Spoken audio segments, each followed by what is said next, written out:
It's your boy Yaniki. Make sure you smash that like and subscribe button. Coming at you with the My Hero Academia 320 live reaction. My Hero Academia Season 2, Church of MHA, Episode 25. First off, we got Bishop Squid in the building. Hey, I had a good Saturday. I watched some sport. I watched some boxing. That Charlo fight was pretty good. Very action packed. Um, I watched the UFC card. It had a pretty good main event on it. Yeah, that's pretty good. I personally think the main event winner is a future champion. So that's my little prediction. We got Bishop Tarnish. Yo, what's up? You know what I'm saying? Remember, in the everyday life, day to day, it's summertime, go enjoy yourself, live a little. And then in the night, when I become tarnished, it's MHA. And this chapter, it's another one. Y'all already know. And y'all already know we got Archbishop East on deck. Oh, if I swing from the left, whoo, ain't no miss. And I swing from the right, whoo, ain't no miss. You ain't missing. In the middle, ba. That ain't no miss. It's undefeated at the East, baby. What it do? And we are here for another beautiful day and a motherfucking Sunday. Let's get it popping. We appreciate you. All right. Let me see. Just a real quick for Panzu. Let's go. Let's go. Yeah. For pawns who like the stream. Yes, sir. 32 of you guys. Let's see 32 likes. Nader's here. Brendan De La Cruz. Then Vasquez. 32 light. Happy birthday to my mom. Oh, Shout out Mama Aniki. That was pretty, one more year. You feel me? That sentence sounds very weird translated, but just go with it. All right, damn, we already at 42. Let's go. All right. Let's go. Let me shoot. I could wait. Nah. Y'all already here. I can tell, like, we already got 42 people. Y'all excited. Clearly, this is the time to read the chapter. Let's go. I'm not gonna make y'all wait. The regulars are here. My Hero Academia 320. Ooh. I know it's about to be tragic because this color opening page is too cute. It's all wholesome. I think Thomas said something about it. It was like, I think a rainy season, archipelago season in Japan right now. And that's what they said. Horikoshi was like paying homage. Yeah, paying homage. And if you notice on the color page, Suyu's licking her tears because, at the end of the chapter. So yeah, this is looking, let's see. Once he set his mind on something, he refused to stop. I know that well. We heard you how you unlocked the 4th and 6th. Looks like you're even drawn differently than the rest of us these days. You damn nerd. Like I said, damn, why you get a different art style? Thanks, but the 6 smoke screen. Don't let them get away. A smoke screen, that's the 6 powers.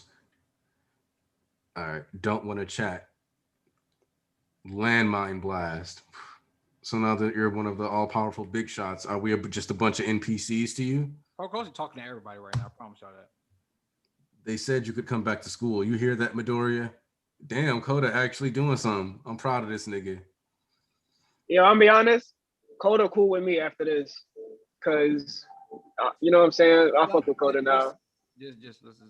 I mean, Coda's still trash though, but like you good. He was the first one to step up out of everybody besides Bakugo. He was solid. He was solid, but he's still trash. Like he gotta do like 10 more chapters worth of solid. The principal is ready to welcome you back. Got that? So stop running away. Sorry. He goes to use the black. Sarah snagging his black whip. This black whip of yours is kind of freaky. No wonder people are scared.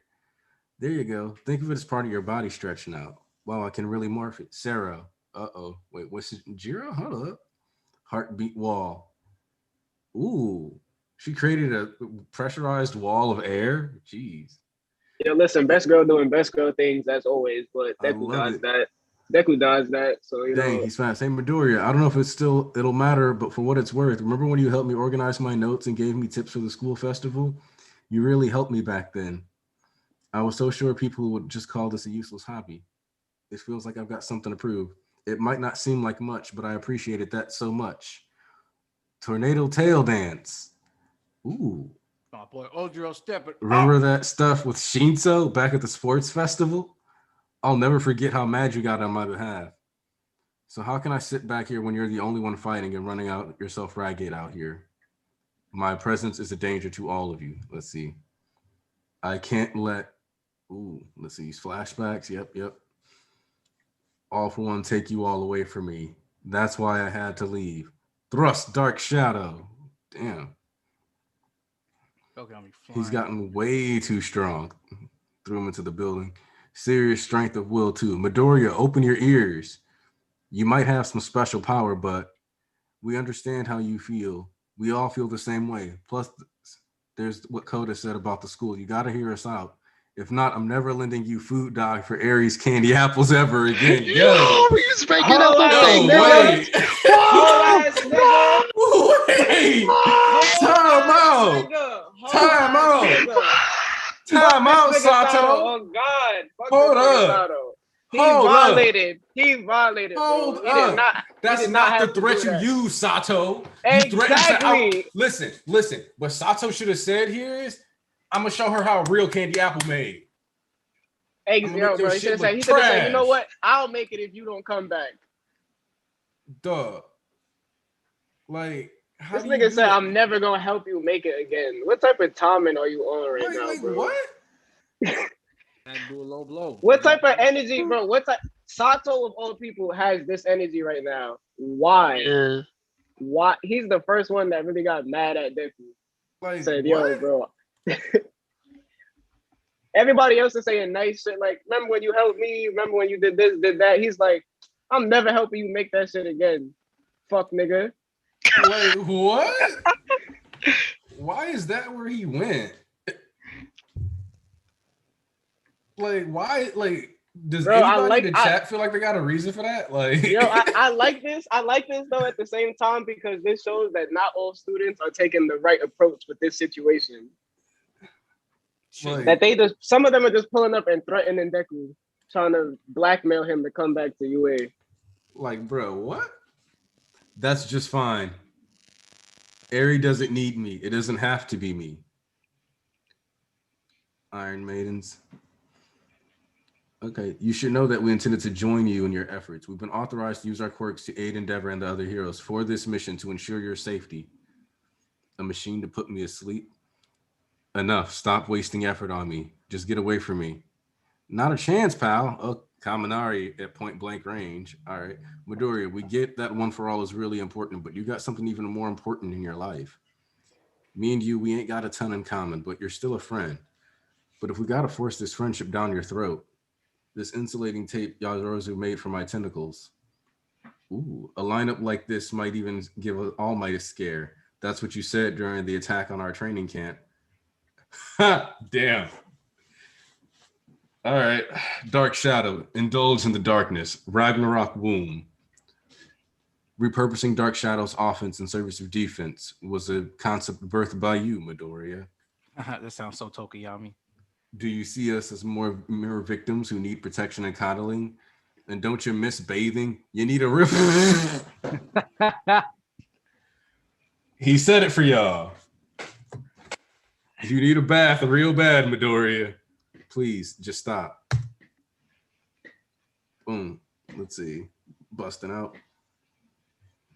He pried apart the bindings of Ragnarok. Stop it already. I get it. I know you're all just worried about me. You're worried deep down in your hearts. I know that for a fact because there's no real danger or malice here. Wait. Hold up. Take your dub, bro. Take your dub. Take it. Wait a minute. Hold on. Wait. If the fourth, I remember there was one panel. But you know what? He really wasn't in no danger this chapter, so I don't even care. Hold on. Wait a minute. It makes sense. Yeah. Okay, but say what you got to say because I'm about to go off. Okay, so let's talk. Okay, remember that one panel where Daigoro used the black whip and the big danger sense still showed up for the fourth. So like, if they can't, so if there's no dangerous intent, how was that able to happen? I'm interested. I told niggas before. Shinomori had danger sense for over like 30 fucking years. That's his quirk. He can activate it off on and off will. You don't have a quirk and it just stays the same passively. He can control when he wants to. If he didn't want to get hit by Banjo, he can just dodge Banjo. He can activate the quirk as he sees fit and will. Deku has only had the quirk for a couple of weeks. So I think it kind of goes from something you need to activate while Deku is still somewhat in like an automatic process to where that's more kind of like a radar. You used to suppress it more and more as time goes on. It's like no quirks grow. Fucking Shinomori had the quirk for like 30 years. Okay, Deku can turn it off too. He turned it off in the Nagant fight. So I got a real question though. Does anybody know what chapter that discussion was in? Because I'm pretty sure I said it in my review. It was when it was like around, I don't know, we was talking about Bakugo randomly and you brought that up. So I don't know what chapter it was specifically. That was like a random conversation we had. But like I told niggas, people were I'm calling all y'all spoiler readers and y'all scary readers. I think it was 303 because Danger Sense was after 286. And no, because I think he would have had to have been out and like active. He at least would have had to have already left UA because that's what made me think of it because we were talking about. But we said no, but it took place in the Vestige world. And the only thing we really see like all we know is that we spoke about it because we don't. It's gonna be hard to tell what chapter. You can kind of like limit the chapter numbers to where it's it would have definitely been 305 or later. Yeah, because it has to be when he was left out of UA or later. I just kind of want to go back just so I can clip that for like Twitter and be it was probably 311 or 312 because that was when Nagant shot his phone and it didn't activate, and that was when people first started doubting Danger Sense. It was around that time. Yeah. Okay, so first of all, we need to lower the importance of that scene with Banjo and Shinomori because it was a fucking gag. Yeah, to be honest, that was a little panel. It was like a tiny little panel, a gag panel meant for comedy. I think people taking that a little bit way too serious. But, well, once again, each faction comes to claim heads of you skeptical ass shit talking readers. Scans people talking shit about Danger Sense. Why it ain't working? I don't know why it's not working. Not making sense. Scan people confused too, man. I don't know why it's not making sense. It's inconsistent. I don't know what to do. I told y'all niggas, nobody here was trying to actually harm Deku. It activates when there's a sense of danger sense. Nobody here is trying to fucking blow Deku's actual fucking face off. They're trying to get him to listen to a conversation and restrain him. All they want is the betterment for him. I don't care if y'all see like they going about it wrong. They have good intentions and mean no harm for Deku. Nobody actually attacked Deku to knock his ass out. 304 is the chapter number. Okay, so I'll look around for it just because it'll be in one of the reviews. I have the panel directly. But let me get back to the chapter. Let me get back to this one. Sorry, I just want to let you know. Yep, there's no real danger of malice here. Danger Sense would have alerted me otherwise, but you guys aren't setting it off at all. So please, get away from me.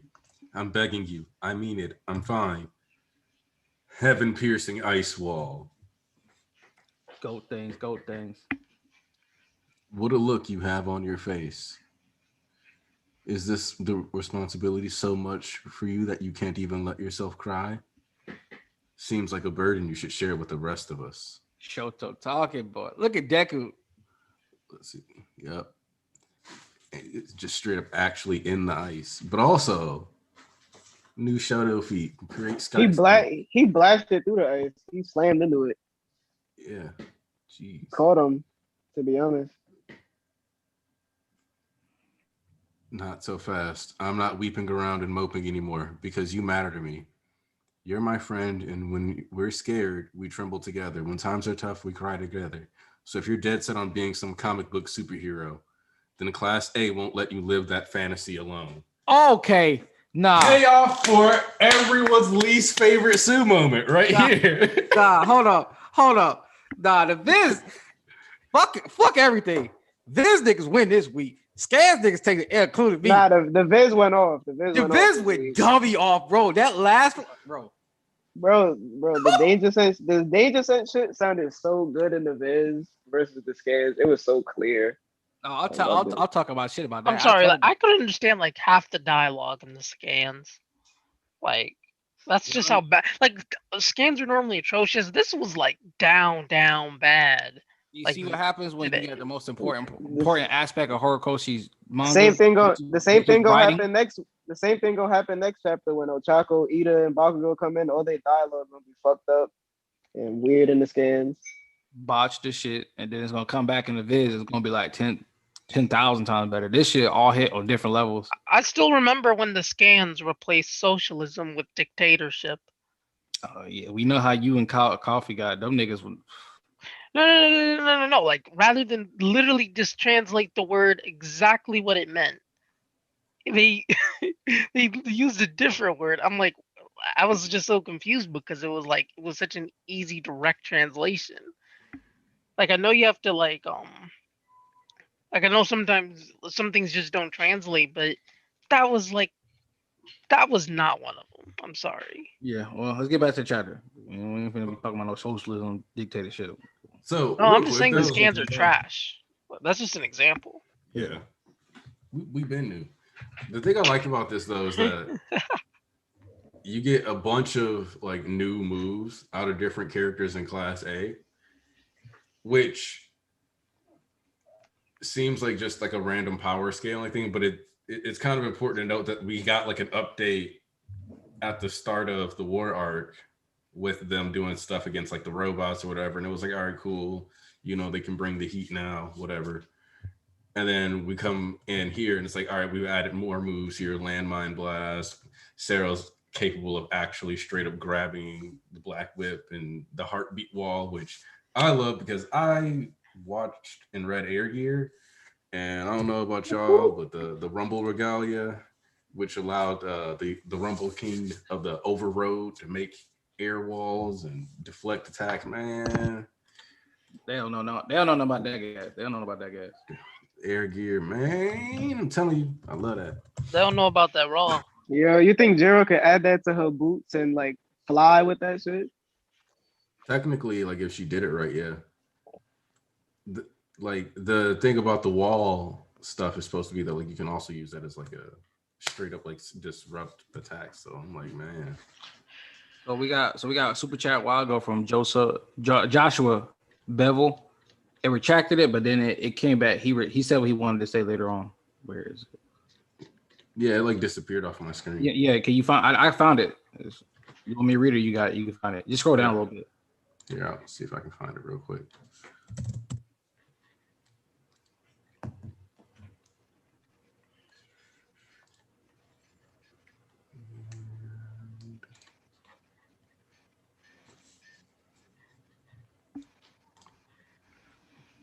Supers. Oh, no. It's not showing up. I'll read it. I found it. Yeah. It's not showing up on the super chat. Right. Yeah. Shout out to Joshua. Thank you, Joshua Bevel, for the super chat. We're reading it now. He asks, can you guys give an actual in-context breakdown of Midoriya's actual strength? I'm seeing too many fools saying that he can just body every single person in Class 1A. While it might be in agreement that Deku is the strongest, he's not folding 4 of the kids within Class 1A. Oh, yeah. I argue. You know what? Here's the thing. That's a high difficulty no matter which way you look at it. No matter which way you think he wins, loses, whatever, stalemate, he's not folding the top 4 within the class. Yeah, like against, you talking about right now? You talking about right now, or even right now? Even when he was at full health, he's not folding none of the top 4. You say even if at full health, he's not folding the top 4. Like, yeah, he could probably beat them, yes, but he's not. Yeah, 100%. He's not. There'll definitely be high depth, but you don't think at full health right now he wouldn't win? He's not beating everybody together. Hell no, even at full health. But even like 1v1, the I don't know. You see the way he evaded them. He's not folding them. I don't care what nobody say. He's not folding them right now. He might win high difficulty. He's not folding any of the top 4. I mean, like, so you just don't want me to say that word. Go ahead, say it. Don't mean nothing. What are you gonna say? Come on, say it. Say it, little I'm boy. gonna say, nah, folded. I'm just not gonna say Folding. he not gonna fold them, but he gonna win high diff. Yeah, that's what I said. He gonna win high dip, but he not fucking. Yeah, like he'll win against like. Here's my thing. Like I think Bakugo and Shoto like would consider like if it was 2v1, even at full health, could consistently beat Deku. Like if it was the two of them against him, for where he is right now, I think he would consistently lose that. But it would be extreme diff for them to win. Listen. And the whole class actually was trying to take down Deku, even when he was at 4. That's not he can't take them down because he can't. I don't know how y'all don't get this. If it's a high difficulty, no matter which way you look at it, some of y'all bugging saying he bought Deku body and Tokyo. You bugging. He's not folding or beating their ass like Mirio did when it comes to Ida, Bakugo, Shoto, and Tokuyami. Yes, he may win the fight, but it'll be a high difficulty. You know what high difficulty is? You put a video game on high and you struggle to beat the boss and you take down some of your health, a lot of your health. That's high difficulty. That would be against those 4. Any one of them in a fight, he's not just beating their ass. You bugging. I don't care what you talk about. Y'all fucking bugging. And y'all talk about he overpowered them, this, that, and like. They're not trying to kill this nigga or really beat his ass. They're trying to have a conversation. I That's can what give. y'all don't get about the writing of the fight. It's not about power this, power that. They're trying to get their friend back to listen to them. And nobody has actually did an attack to knock this and kill his ass or cripple him. Everything has been to put him to sleep and talk to him for 2 seconds.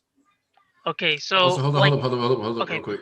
Nader came through with the super chat.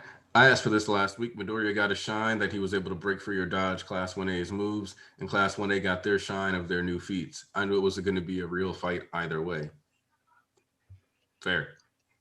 Because I was like, there's no way that Deku was going to be sitting here spamming 100% smashes. So that's the other reason why I was like, I don't know why people are acting like he's going to be pulling out full 100% to like beat them in. Like anyway, like that's not what the fight was going to be all about. Yeah, I mean, I've been saying that all last stream, right? Hey, Sayas. Hey. All right, Sayas, how did you feel about the chapter this week? When I first read, I really liked it, but I have to admit, on second read, it feels kind of unsatisfying to me because all these memories are just so tiny. It's like, you remember that time on the banquet when we both wanted to eat the last apple, but then you gave me the apple? That was so nice of you. Now we're friends. That's kind of the energy many of these memories have. Like Tokuyami's, I'm using it as defense. That was what you suggested or wanted to suggest. You never did. It's such a tiny moment where I think this aspect of many of these characters never getting real development, like Sato or even Shoji being always like a background character, kind of comes back to now. I don't really care that much about their memories because they are so tiny. It's like really, really the tiniest memory that's pushed here now as a big kind of sentimental moment when, like yeah, of course, I remember the time in the forest training arc where Shoji fought with them, but it's like not the big emotional moment that I was waiting for, if that makes sense. Like, I mean, I did like the overall thing, I did like the overall energy, but it also feels like all these characters I don't care much about, and I'm very much looking forward to now that Shoto is in Floppy, who has much more of a connection to Deku than all the other characters before. And then, of course, when we get to Araka, Ida, and Bakugo. Yeah, I was gonna say I don't like, for me, like I wasn't too worried about their personal, like the connections that we saw here. Like I'll agree with that, but I was more over looking at it as this is Midoriya's impact, like on a macro level on his class, and then we're gonna be switching into the personal, like actual personal stuff with Shoto and them, like you said. It feels like when like you ever go to like one of those reunions and you're like, hey, that one guy from that one class that we like did like one lab together for like a week. That's kind of the feeling, and that's why this whole chapter, it was kind of a cute idea, but also it didn't hit as hard as it maybe could have if we had actually spent more time with these characters. That's why he squeezed all of them into this one chapter. So I mean, I'd argue that I mean, in Forest Camp, you did have that moment where Tokoyami went berserk and he had to get calmed down. And that was around the presence of Deku.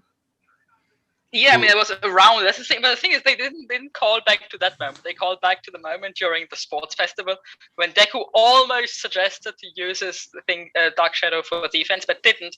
So Tokoyami assumes that that's what he's supposed wanted to say. We don't know if it really was what he wanted to say. We just assume that Tokoyami's right. And it's like such an unimportant moment in hindsight. We just think, yeah, is that really like the thing I need to remember now? That time when they fought together in the cavalry battle, and Deku almost suggested something but didn't. It's better to show it than not to. So you know what? So you want to say, Anki? What I'm going to say is, like, I think that the way the anime is going to do this is going to be a little different. Mm-hmm. This is one of those ones where, because the anime loves the students, this is actually going to be done well, and Yeah, they're probably going to include not just sports festival, but also the stuff from Forest Training Camp, because that just makes sense. Like they've been like through different avenues, especially because like early MHA, because like the problem is that most of these characters' bonds are purely based on trauma bond events. Yeah, and don't just being in school together, which... So we know that, like, yeah, you guys go to school, you have classes, and you interact with each other, but you do that because of terrible things in the plot. So we don't see a lot of their actual friendships, which is what Horikoshi was trying to do with Culture Festival, but saw how that was received. Man, you know what? But the thing is, there is no actual friendship. Like, this is something that they've said like a dozen times, half a dozen times this chapter, that we're not actually friends. We're actually friends. I barely know you. We barely spend any time together. Yeah. They say this multiple times in this chapter, and that's why all of this kind of falls short to me. They don't just, say. Not everybody says that this chapter. They have not everybody, but I think Sato mentions something like it. They have Kaminari mentioned they don't have hobbies together. Yeah, but they don't have to have hobbies together. They all live in a college dorm campus in the same dorm room, and they spend quality time together as a group. And man, not everybody gotta have, even what y'all wanted to dedicate all this to all these characters and have a single moment or a big fight together, and we go help each other and like come down here. Is like, I don't get, like, he literally, I'm pretty sure Horikoshi writing this bar for bar when the characters themselves said, yeah, we don't have that. We don't have, a moment like you and Ochiko, you and Ida at a Camino, and you and Bakugo, lifetime friendship. But I'm going to acknowledge that you help me type of way. That's one of the things about being a hero. You don't have to have a big, every moment has to be a major, I took down this villain, I saved this girl, and now she's smiling. Like, there are all types of aspects to being it, like little and small. They talk about, yo, how you helped us here and you helped us there. Sato took an outside approach to get him. Y'all lended you this for Eri. He took an outside approach because obviously he didn't have something as deep in there. But people don't care about Ojiro's moment way back in Sports World, but that meant something to that character. So don't matter. Like, yeah, it may not mean nothing to some of y'all, but it meant something to those characters at the damn time because Deku helped them in some way, shape, or form. Ojiro's moment was fire. Ojiro's moment was God. I don't even care. Even fucking Jiro's moment had a point to it. And they Cultural Festival, exactly. That was the point. And people say, yeah, I think Jiro's moment was for me the strongest of all of them, to be honest. Other than Shoujo, of course, and then Floppy. Because Jiro acknowledged that it was small compared to everybody else. I remember Sue from Camino being like, I don't know. I felt like Sue was like pretty like self-centered and like kind of like congratulatory about herself and about her like attitude. I found like her reason for feeling bad was too me-centric, which I mean, in terms of like character consistency, I don't mind someone who has kind of like an ego, like an egocentric thought process, but it's like I definitely feel she should have been more like collectively focused and more empathetic on how others feel instead of how it made her feel, because she was the one messing up. So I like that they used that moment where she kind of like cowered away to show like her new resilience. I mean, listen, I'm just trying to do like, I don't know how you can think these niggas like they're friends. There's levels to friendship. I don't care what nobody talk about. There's levels to friendship, and they're all friends. They spent a whole damn year together every day. and it escalated when they all moved into the dorms together. They see each other every day. You know what stuff they did off screen that we get the only man like. You know, if y'all want all those extra connections and little slice life moments, how about you go read the school briefs? That's what it's there for. I mean, We they don't have are time to all there. just sit around and cake up because you see what happens when we do that. Horiko's not trying to sit here like he's giving the moments here and there. Oh, I wish I would have seen more of this or more of that. Well, I'm sorry, but plot out. Yeah, you can add some fluff, but that's what we have light novels for. You know, with the little character moments too. What helps is that they're also canon, so you could just kind of attribute those Oh. adventures. Time for something that I mentioned the other day. All right, check it out. Okay. Well, when we come to these novels and vigilantes and movies and all these other things, My Hero Academia does this weird thing that usually you would find in like a comics company. Hey, what is that background buzzing? Something like the bag, right? Is someone eating like some metal chips? Like, what are you, a robot? That's what I keep hearing. Robot. Probably me. So I can't hear anything. Wait, So are you like? Can you hear me now? Like, so are you like some Terminator or something? Like No, I hear metal you. I chips just and don't hear stuff? that buzzing, whatever. So I assume that's probably me. Oh, okay. So here's what it boils down to: is that if you've ever read like an American comics run, like all the way through, like let's say like I'll take Rebirth Nightwing run because it's right there over there on my shelves. Ooh, look at that. You'll be reading it and then you'll get a random issue in the middle of a run that has to do with like a plot. Like I think it was like issue 27 or something like that of Nightwing was Nightwing Metal, because the events of the Justice League Metal run was canon to the entire of the Rebirth universe. So in turn, it was impacting Nightwing's story. For like one issue, you got like a side track into that, but then it doesn't actually, like the rest of that story isn't included in Nightwing issues. There's one Nightwing issue directly tied into that, and that's it. The rest of it is just straight up his story, like focused on like the Nightwing story arc. So like Nightwing would be the My Hero Academia manga, and then you would have the Justice League story arc over there that impacts the story throughout and ripples across, being like a movie. And then you have Vigilantes being like, oh, I guess we're going to read Batman Year Zero, and then that's going to have some Dick Grayson backstory in it. So that's Nightwing. And these things will all end up being canon and continue to be considered as a part of this character's story. But while you're reading the Nightwing comic book, its individual run, you can just read that and still fully understand it. So you separate while also allowing some of those things to be referenceable, but not making them mandatory. Oh, snap. We got a new member. Welcome to the Church of MHA, Britt.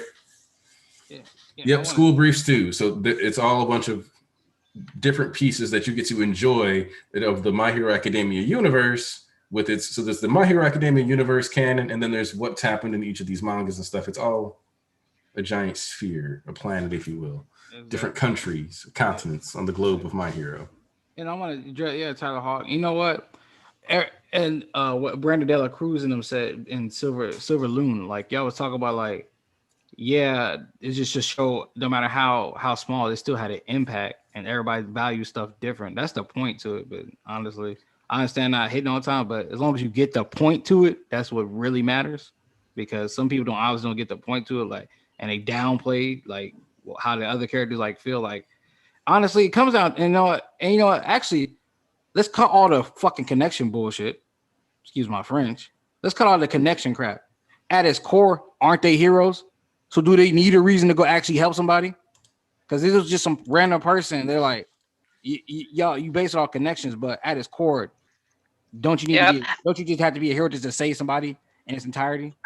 I think maybe for me, somebody even helped you out. You don't need this whole deep thing, but at the same time, it's like, bro, I got 20 characters, and it's realistic that not everybody had a big climactic moment with Deku, and y'all would pick and choose.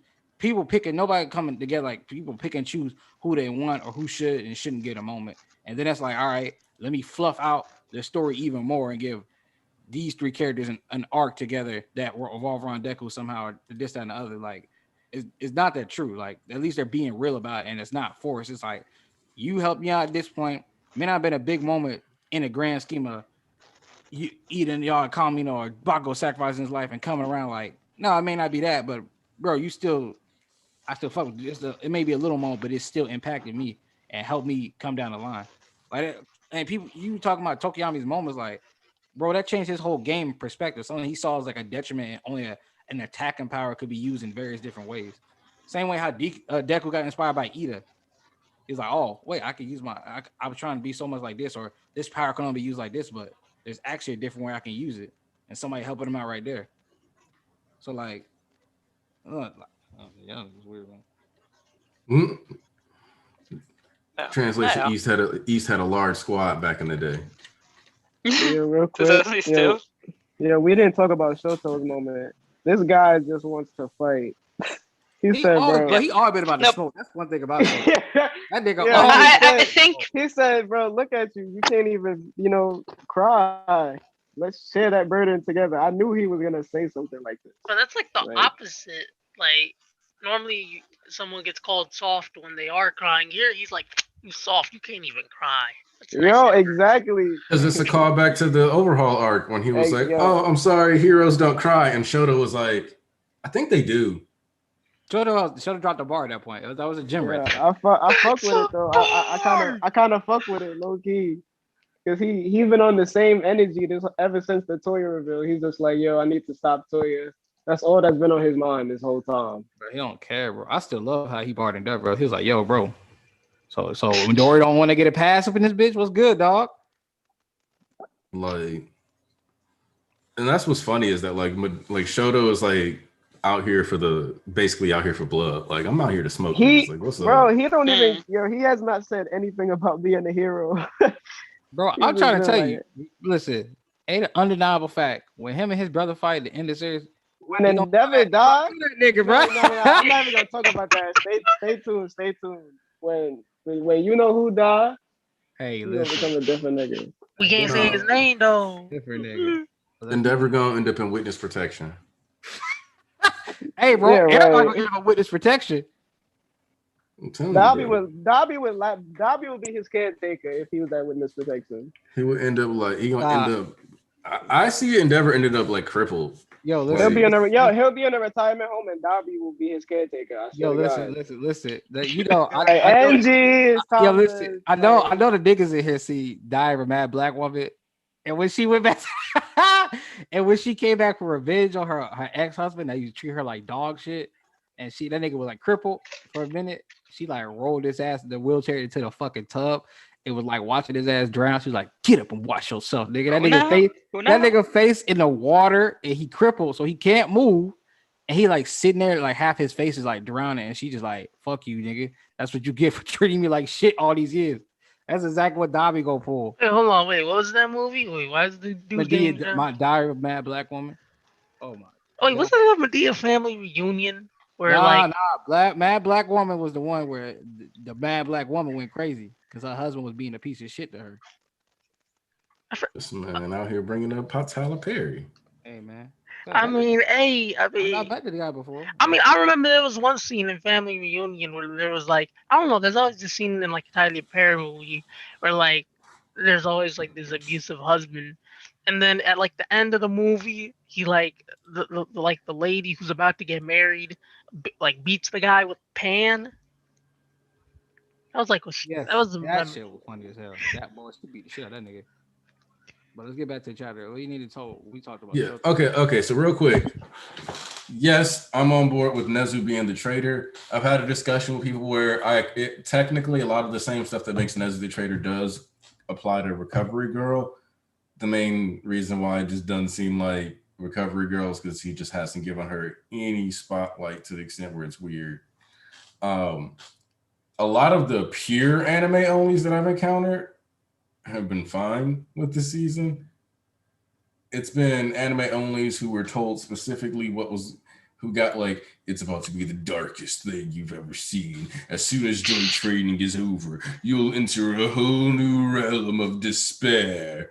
And then it's like, well, that's not what happened. and now they're confused. But like, which is, even if MHA came, it's already a bit overhyping. Yeah, and that's why I'm always like, dog, y'all gotta just like chill, relax, move on. But also, the thing that like blows my mind is people being like, we're not being giant crybabies, when it's like, dog, you realize that like almost every day another person is like, I've muted the word episode, I've muted the word anime, like specifically to stop hearing about it because it's been going on for so long. Like, damn, them niggas still in that trash, that dog dookie behind that. Crazy, it couldn't be me. I wanted to add that ever since this stream, I think 2 weeks ago, I'm a huge fan of this idea that the robots are the traitors. Huge fan of this idea. I've been a huge fan. I've been saying this for so long. I want to know. Yeah. Wait, my question is. Wait, I have a question. Okay, so like, who programmed these robots to be like always, constantly, just like hating That's the why. humans and stuff? That's okay. So that's why, like, I think Nezu has to be the one who influenced their programming, because when he's experimenting, his nastier side comes out. So I feel like while he was programming and like putting them together, that part came out, and that was just like flaming yo, like on any human. It's like, wow, these meat sacks suck. Oh shit! See, Almighty, that's the way to go, man. I was playing this to my homie, anime on last night. He doesn't. Nezu was like, "You got a URL, bar them." Shut ass up. He doesn't care that anime is going in a different order as long as all of it makes sense in the end. You see, that's why I say it's a difference between them niggas who read that shit and niggas who just watch that shit. Like, see, my thing is that whenever I consume media, I like to play this game called People Died in That. The reason for that is because every now and then, like, you watch something, like, for example, Camino Ward, they straight up stated, you know, a bunch of people died, but people don't think of like the All Might versus All for One Camino arc as an arc where a bunch of people died. Yeah, they talked about the big casualties in that shit, like after twice. They mentioned it twice, the casualties. Yeah. I think post Jakku they mentioned a bunch of casualties, and then fucking after Camino they talked about there was a lot of casualties, bro, and we still didn't even get a good number. Oh wait, we didn't get any number, right? I mean, yeah. Everybody always only talks about losing All Might. I'm referring to Camino. Camino. We never got a number with Camino, and I think. But I'm talking about they literally stated it like in the thing, like they still haven't got numbers, like in the series. They was like we don't even know. Because you gotta think, like, we saw while they were like sneaking into the area, like random people pull up on them that were drunk. They had gone through a shopping district. So when all they also just letting off air cannons, like. Yeah, they also said that I think Deka wasn't as bad as Camino, and Deka clearly people died. Right. And that's why it's important to play People Died with it. People died in that when you're like consuming like big shows like this, because like people will assume there's no casualties, and it's like, no, like a bunch of people died. Also, just as a heads up, the definition of a casualty is an injury or death. So the idea of there being no casualties in Camino when we literally saw them fishing people's bodies out of buildings is insane. There were no casualties in Fukuoka. I mean, no dead. Yeah. Never injured. Yeah, the one with Pro Hero arc, which means technically Endeavor had a more successful run against the high end, but yeah. I mean, he still had like the absolute like dookie beating out of him though. So what?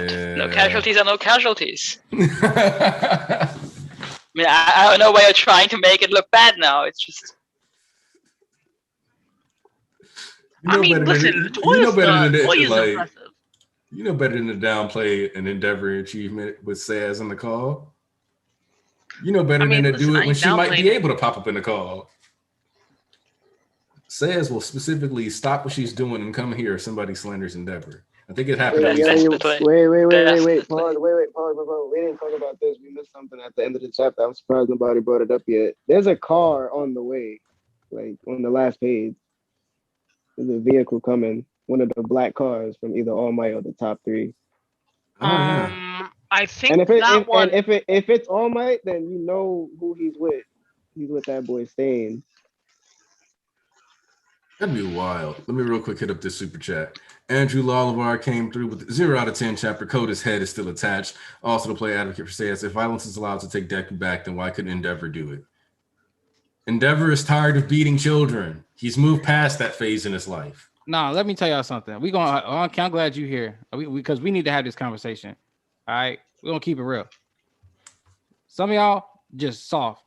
Okay, words do not work. You think if words just work all the time, and I just told you and played nice with you and patty cake and bit all soft with you, you think less drug addicts will be on the street? You think less people start doing crack? Cause I said that's not good for you. It's gonna hurt you. It's gonna mess you up. It's right though. This boy don't care about words. All right, the time for talking has been stopped. When he got up and said, "Get out my way," and started moving, the time for just words and sitting there. Well, if they just sat there and was like, "Yo, Deku," and held hands like, "Deku, please, you're our friend," and you, that ain't would have fucking been gone. And then what they gonna do? Sitting there looking stupid. They had to try to restrain him and talk to him for 2 seconds because he won't listen. He don't listen. Yeah, notice. I mean, they didn't really try yet. That's the problem. Like the thing is, they have been. If you want to talk somebody into giving up, you don't use the 4 people that he cares least about. Like you don't start with Coda saying the principal is ready to welcome you back, which is just a bad argument. Hold on. People here. Hold on. Let me hit up this super chat real quick. Uh-huh. Nader coming through again. Did any of you see Hori talking about the Deku poem, "Be Not Defeated by the Rain"? Yes, I did. Yeah. Well, I didn't read it. I just seen an author comment he was talking about. One person on Twitter actually kind of like paralleled events in the poem to like some of the things Deku's done in the narrative. I actually found that pretty cool.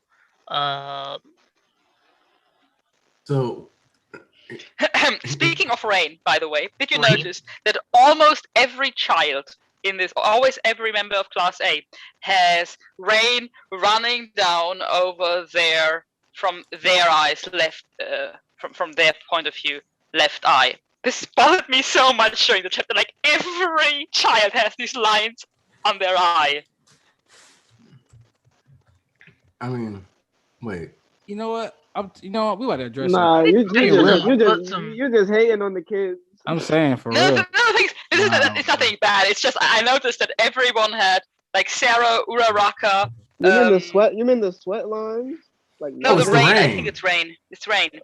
But like Bakugo has it on the other side on one panel, but other than that, everybody has it on the left side. Ida has it on the left side. Sarah has it on the left side. Uraraka has it on the left side. It's the aesthetic of the rain.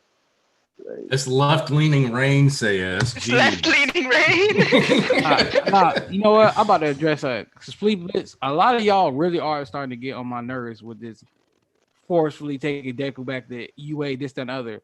How many do y'all not read when they said we gonna work beside you? I swear to God, y'all keep acting like they just gonna go back to UA, sit there and just like kumbaya and not have no damn plan. They said, Deku, we gonna work beside you. Just listen to what the hell we got to say for 2 seconds. Stop trying to work alone. Run yourself ragged into the ground. Let people help you. We're trying to carry this burden with you. Because guess what? Where have you gotten alone? People talk about, what they going to do at UA. What are he going to do in the street alone? Please tell me. Because he ain't made a single dent in his investigation over the past 2 to 3 weeks. Especially not alone. He ain't made shit. Because he was just talking about it, a dictator. He ain't did nothing. Him keep going along. He ain't going to do nothing. All you're gonna do is keep playing all for one's hands. I mean, all for one's hands. So that whole pathetic, he don't need them or this, that, bro. He ain't making no progress alone. If he had manpower and they had a better search, then maybe they could actually get something done. But him running around alone, saving every person he can, running himself to the ground, how's that gonna help?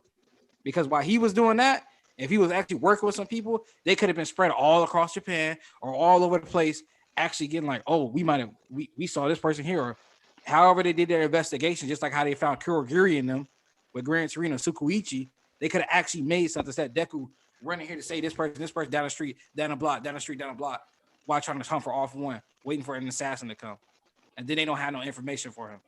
Like, you could have been working together with other people to come together and get this done. And I'm tired of y'all talking about, well, they going about this the wrong way. What way y'all go about it? I would like to hear it. Because he's not going to listen to you with words. Try to speak. You see the whole chapter was words with a little bit of force, and that still ain't working. So how about I like to see y'all try to talk to him and he blow up in your face and you sitting there looking goofy. Because he don't listen. He reckless. How many times have y'all not been reading the story? Oh, he don't never listen to nobody. Even when the hard consequences come. Canonically, he's hard-headed. Like, I saw call this nigga a troublemaker before overhaul rate. He was like, yeah, I would sit you out, but I know he gonna get your way in there somehow. But let's do this together, okay? I'll keep watch over you. Call him a also, keep in mind, like, real quick, chain of events. Like, especially if you go back to the previous chapter, it's like they pull up, air out dictator, and they're like, yo, you should come with us. And he's like, let me put my mask back on so I can fight these niggas. Like, instantly, Deku puts the mask back on, ready to fight. And Bakugo's like, dude, are you smiling? And he's like, instead of being like, yeah, I'm failing to live up to my ideology right now. Maybe I need to go about a different path. He was like, I'm making myself depressed because I want y'all to smile. I'm going to keep wilding out and do these self-destructive things because that'll eventually make you, like, no, like, you're ignoring that, like, you're screwing everything up. Bro, didn't All Might do the same shit you doing? And where did they get him? Where did they get him? Look at this chapter. It's like he goes for smoke screen. Bakugo's like, all right, bet. Landmine blast, disrupt the smoke screen. I feel like BoJack Horseman has like a quote that you could use for this behavior. Deku's behavior. Yeah. And then, like, you see, it's like he was like, all right, bet. I'm just gonna black whip to a building. So Sarah was like, yo, dog, we just trying to talk to you. Stop. So it's like each time it's like he's trying to run away. He's trying to like jump off. He's trying to like black whip to a building. He's trying to like, because he's flying, she's trying to create a wall of air so he can't run that way. Like, they're just like constantly trying to get him to stop running away. Yeah, like, because he's like, I'm fine, leave me alone. I'm fine. I don't need your help. It's toxic masculinity. And y'all talking about some. Oh, they going about this the wrong way. They talking. They shouldn't have used this force. Like, man, get on my face. This boy don't listen to no words. Tell me one time he adhered to something. Somebody warned about some danger. He adhered to it. Deku basically said, like, by admitting like there's no danger or malice, he's basically like, damn, they are doing this the right way. They literally just trying to look out for me. I'm still not gonna listen though. Bro, he's been like that since the first chapter. Think about what got All Might to choose him. Him being quirkless and running into a fucking fire tornado slime monster. Like, that shit was crazy. Yeah, I think that's what else is crazy. This man behavior right now is foolish and reckless. Just like Dictator was barring that nigga up. Dictator said, don't give that. Don't give that. Don't care. You want to call him a bump? Don't give that to Dictator. That was all for one. Facts is facts. Off one, he was off one barring that nigga up. Now I'll give him the Dictator because Dictator told that nigga he barring him up. I was like a slide and go pulled up and he was roasting niggas. That's because you did it to yourself. All right, you did that to yourself. So you gonna suffer the consequence by getting slandered by Dictator. You take on the world alone. And bro, listen. Where have we seen this before? Oh yeah, the previous symbol of peace, putting all the weight on one person's shoulders. And then what happens when they can't? Then what happens when that shit crashes down? Damn, that's crazy. And all again on the All Might was shitty. Let's see what happens when you just put all on one person's shoulder, like come crashing down. Like, Deku, you not like and at its core, like we were talking the other day, Tardis, bro. Even if Shigaraki don't reach 100%, y'all niggas can't beat him at 75 with no quirk without jumping his ass, and then getting lucky that his body fucked up. If that didn't happen, it was over. Bro, as soon as he got to Aizawa, he said, "Well, time to die." Yeah, and his body blew up. It's like, bro. It's like, bro. All right, what you gonna think you gonna do? Even if he's not 100%, he's stronger than 75. What you gonna do? He decided to wake up, and then you gotta fight off one, and then they mostly got some other niggas with them. With Deku, if Deku fight let's just say for some odd reason, Shigaraki's at 75% still, and he wakes up, and him and Deku they run it back, the same shit as before. Deku's a little bit stronger, but it's gonna end the exact same way. He gonna get Well, murdered. okay. Here's. So I was having a conversation with somebody about this, and they're like, "Well, Deku's the strongest in the verse," and I was like, "No." No, that's actually a pretty common take. I mean, he is the strongest 15-year-old in the West. I mean, yeah, but it's like I've seen people argue that he could beat Makia at this point. Like, it's okay. Here's the thing: it's arguable that he could beat Makia. The issue with the idea of putting Deku specifically over like Shigaraki is that Shigaraki's body was actively failing while he was fighting Deku. So it's like that's not the same as when Shigaraki stepped out the capsule. Yeah, remember the energy Shigaraki had when he first came out, and Deku pulled up on him, and he felt death. Like, so yeah, it's like it was a different breed. It was like literally Shigaraki. It's like Shigaraki was at like 30% HP, and Deku was at like 80% when they hopped in the air because he like broke his arm and took that blow into the stomach, and then broke himself down to about like 30% HP, maybe 20%. 10. He did not move after that. He was done. He had to use Froppy style to get back up. Yeah, bro. He was not. Yeah. He was not. Yeah, we'll go with 5%. Fitting. I mean, hey, Shigaraki used that Homer Simpson method. Man was so durable. He was punching himself away. Deku broke his arms on his Deku face. blew a 3-1 lead. Bro, he blew up a 28-3 lead. This is the Patriots versus the Falcons, bro. Nah, hey Silver, you're not lying. Yeah, I mean, second and third are the ones that the only two we really know of like that were working together with other people because Shinomori, like you said, Shinomori did cut himself off. Nana did that shit, fucked her over. All Might did that shit, fucked them over. That's the thing too. It's like, bro, some of these niggas' stories, and yet you choose to follow the same path they did, showing that just trying to do this shit alone don't work.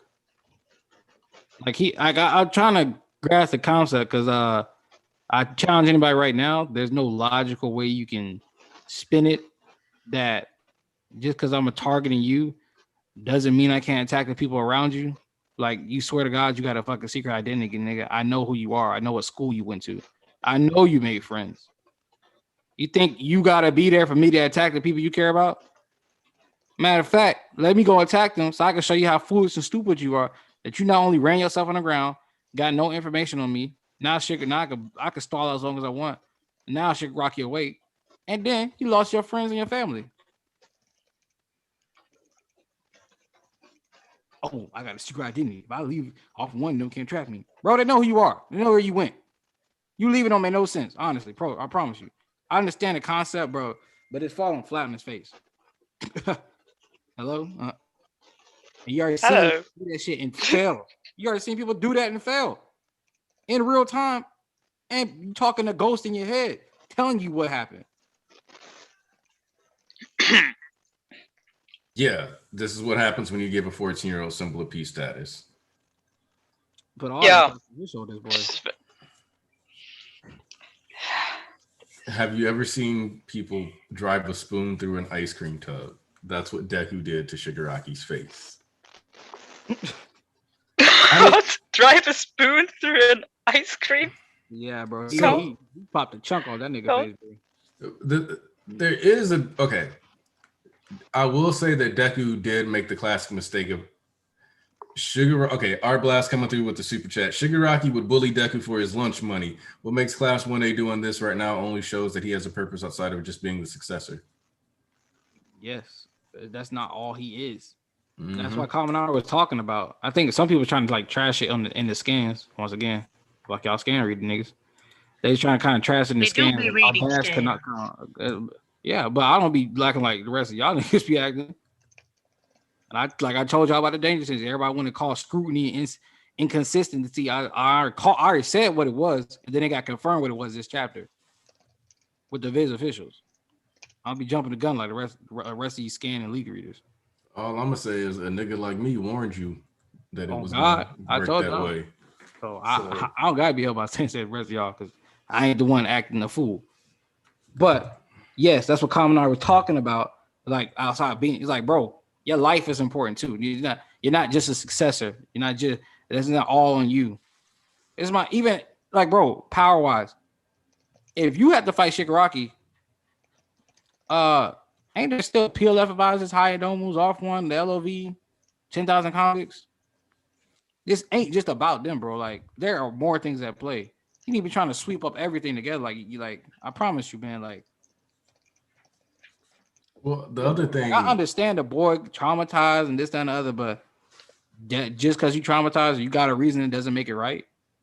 The LOV got a reasoning for all the shit they do, but I don't hear y'all saying, yeah, we need people like them in the real world. Everybody.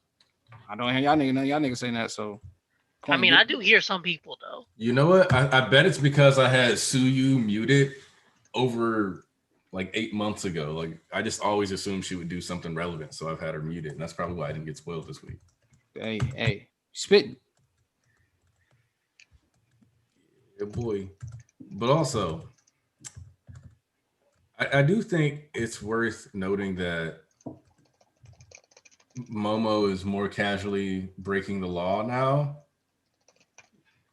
Because apparently, remember, they weren't supposed to be able to just sedate Makia. So, like, I don't know if she all of a sudden got a permission slip to be using sedatives or what. Hey, man, listen, she said, use my quirk. They ain't get it's like, she's like, hey, man, once you break the law once, it's all downhill from there.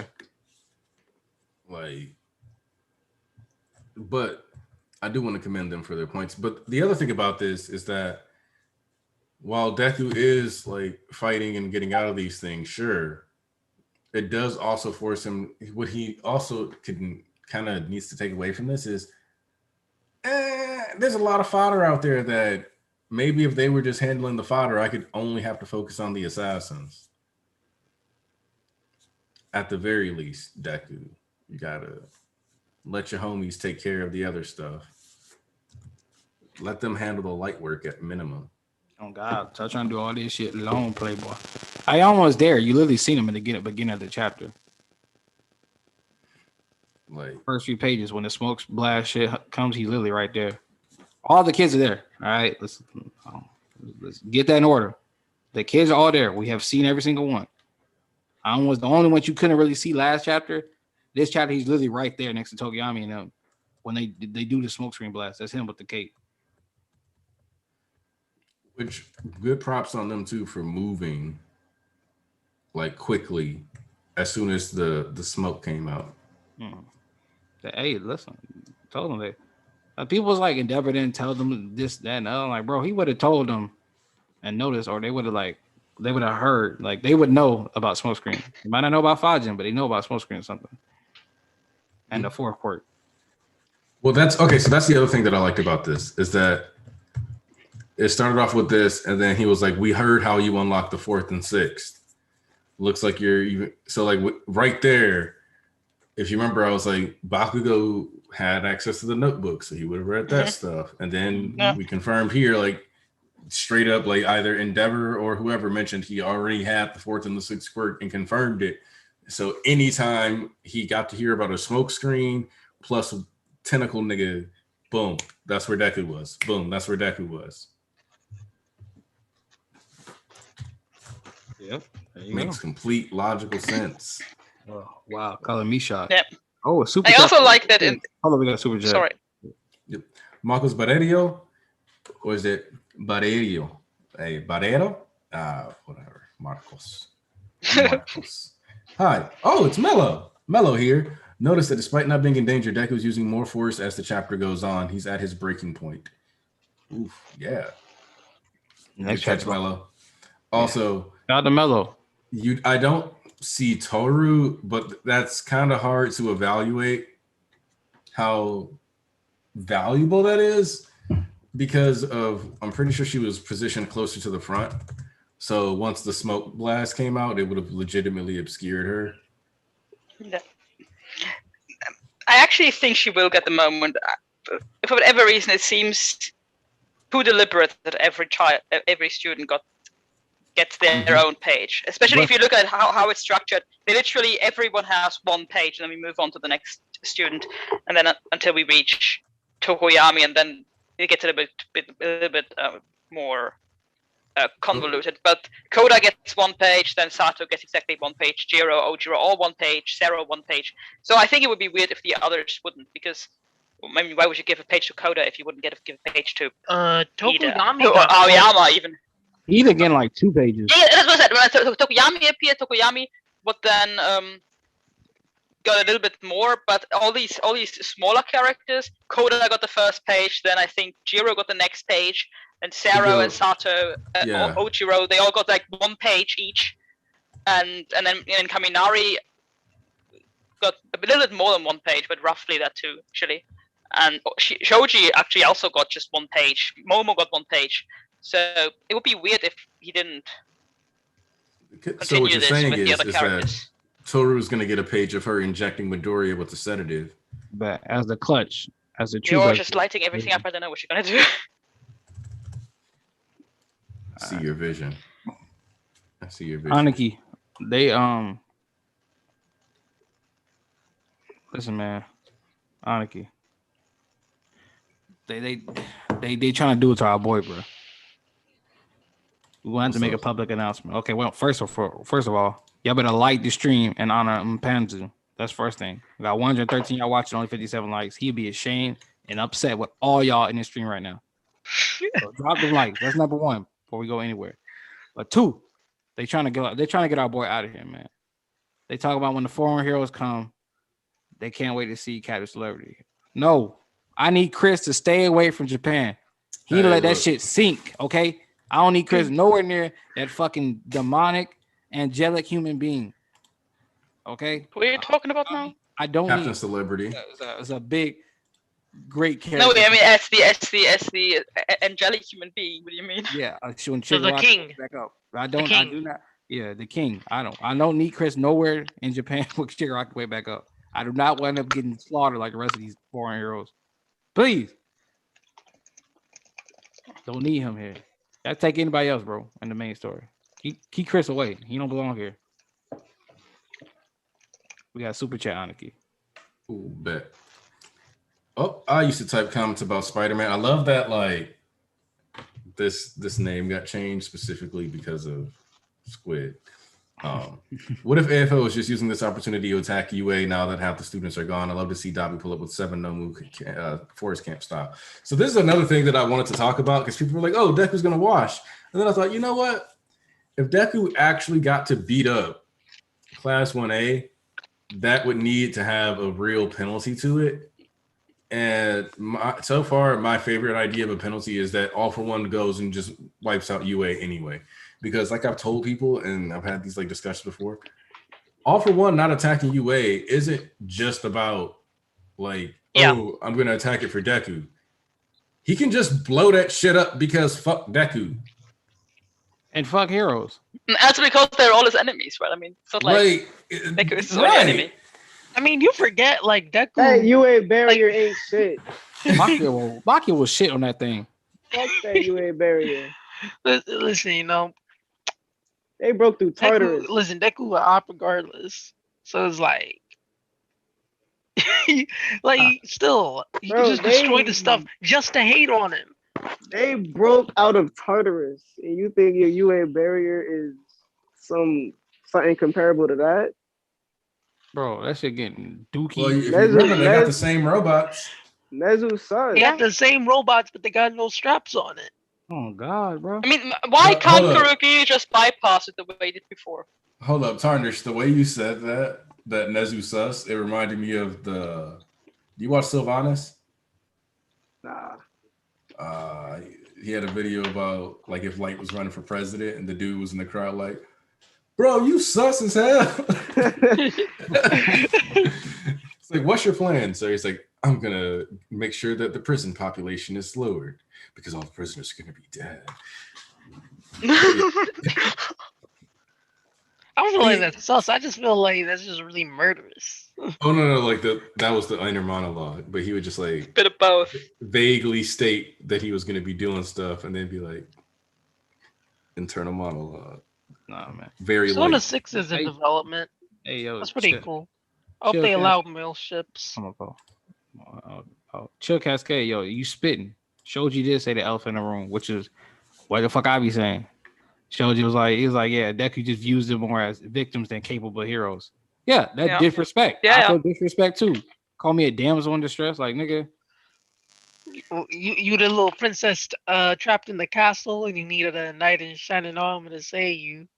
I mean, he's been doing that. He's been doing that though. That is, and he doesn't mean, of course, in a malicious way, but he had always had this energy that him having this quirk makes him special, and not just. I mean, of course, he is special, but also special in the sense that he has to outperform everybody, and just by virtue of who he is, automatically. And it always was a little bit talking down on other people, on his fellow classmates. So what you're saying is he was more like pre-development Bakugo than post-development Bakugo. So what you're really saying is that Bakugo being like, "Is this nigga looking down on me?" was justified the whole time. Yeah, he was. I mean, after he got the quirk, there was definitely. I always had this energy with Deku, where he was like, "I have to be better than everybody else because I have this quirk." And originally, when All Might gave him the quirk, he didn't want him to be better than everybody else. He just wanted to give him a chance to participate and to compete with the others. And this was just Deku's idea that he had to. Of course, at some point during the second season, when it became obvious that AFO would come back or is still alive, there was something where he had to do it. But there was always this mentality that he just, by virtue of being the successor, he actually has to be the successor just to make All Might proud. Mm-hmm. And yeah, that's how it accumulates. I could just imagine like Bakugo pulling Mr. Ruckus and be like, "Are you looking down on me?" And then slapping him up. Oh my goodness. Man, that man said NPCs at the start of the chapter. He said, "We just NPCs to you." Oh, I'm telling you, man, how come you be spitting that fourth wall breaking shit? It's like when Bakugo pulls up next chapter, I'm excited. Oh God, I feel like the main two showstoppers for next, obviously the next two showstoppers for next chapter. Oh, Choco and Ida. Yo, I want Aoyama to sparkle and talk about how they ate cheese together. Yo, listen, that's coming. That's coming too. Ida, bro, I can't wait to see what Ida coming with, because that nigga, bro. Ida got that was the low key, like, go keep one of the Raws. That was like one of the top 3 Raws Ida fans. Like, he just sitting there. He got some heat coming. Bro, he really ain't been saying shit to Deku, but just looking at this nigga and just like keeping everybody together. Like, he read his thoughts. He was like, "We knew you would be like this." Like, he really ain't trying to. I don't see him eating much talking. Like, you forget, Otako is not saying anything at all. She's just like, all the important characters didn't say anything about Makoto. She's just like, "We're worried about you." Last chapter, and then she was like, "Yeah." When they because they say what she's gonna say. Man, I can't. Hold up, super chat. Let me hit up the super chat real quick. Brick came through and said, "Do you think the fight with Bakugo could escalate to the point that danger sense activates? Could be physical or emotional danger." So, the reason why I said that Bakugo might not be able to trigger danger sense a couple months back was specifically because his peak form is accessed by focusing on saving. So in turn, if he can pull out like those hyper condensed blast again, he's more than likely going to be that focused on saving Deku. So I don't think danger sense is going to like trigger for the same purpose that he mentioned earlier. In fact, that's going to be like the thing that's going to be like, wow, he pulled out like that big of an attack and still managed to not trigger danger sense because it's just not about hurting him. So that's because he has his quirk so good under control that it just doesn't happen. Because I think that danger sense would activate even if there is no malintent, if the attack is actually so dangerous that it could accidentally hurt somebody. I do think that danger sense would then also trigger, even if there is no malintent. Otherwise, danger sense would be like vulnerable to like car accidents. To accidents, yeah.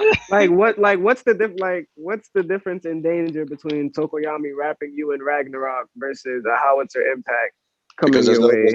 There's no killing intent. Ooh, look who decided to show their face. Bishop BG.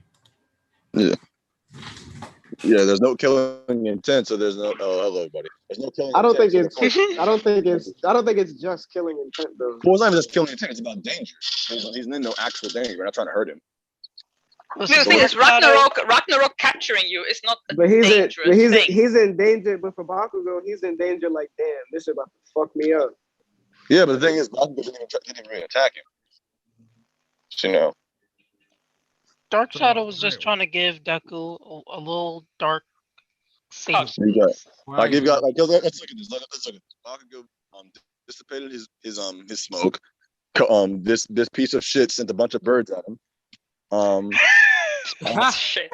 Yeah, talk about the principal. The principal is waiting for you. Cero just grabbed his black whip. Didn't hurt him. Was it? Okay, now this one is kind of weird, not gonna lie. Jiro.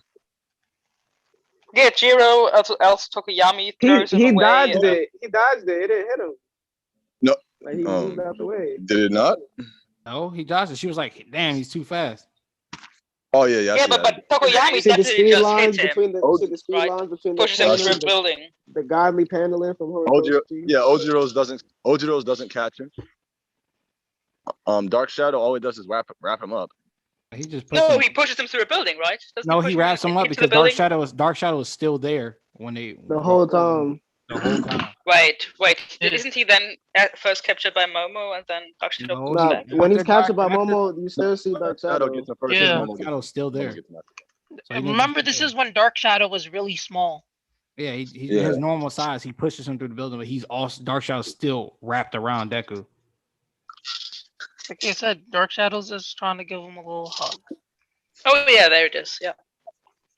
Which is why I was kind of sad when he busted out of him. He's like 45% or something. No, he was 50 because he's like 50. Yeah, really gotta say. You can see I did not like how much disrespecting Dark Shadow this chapter. That's just didn't like that. Stop saying 50 East.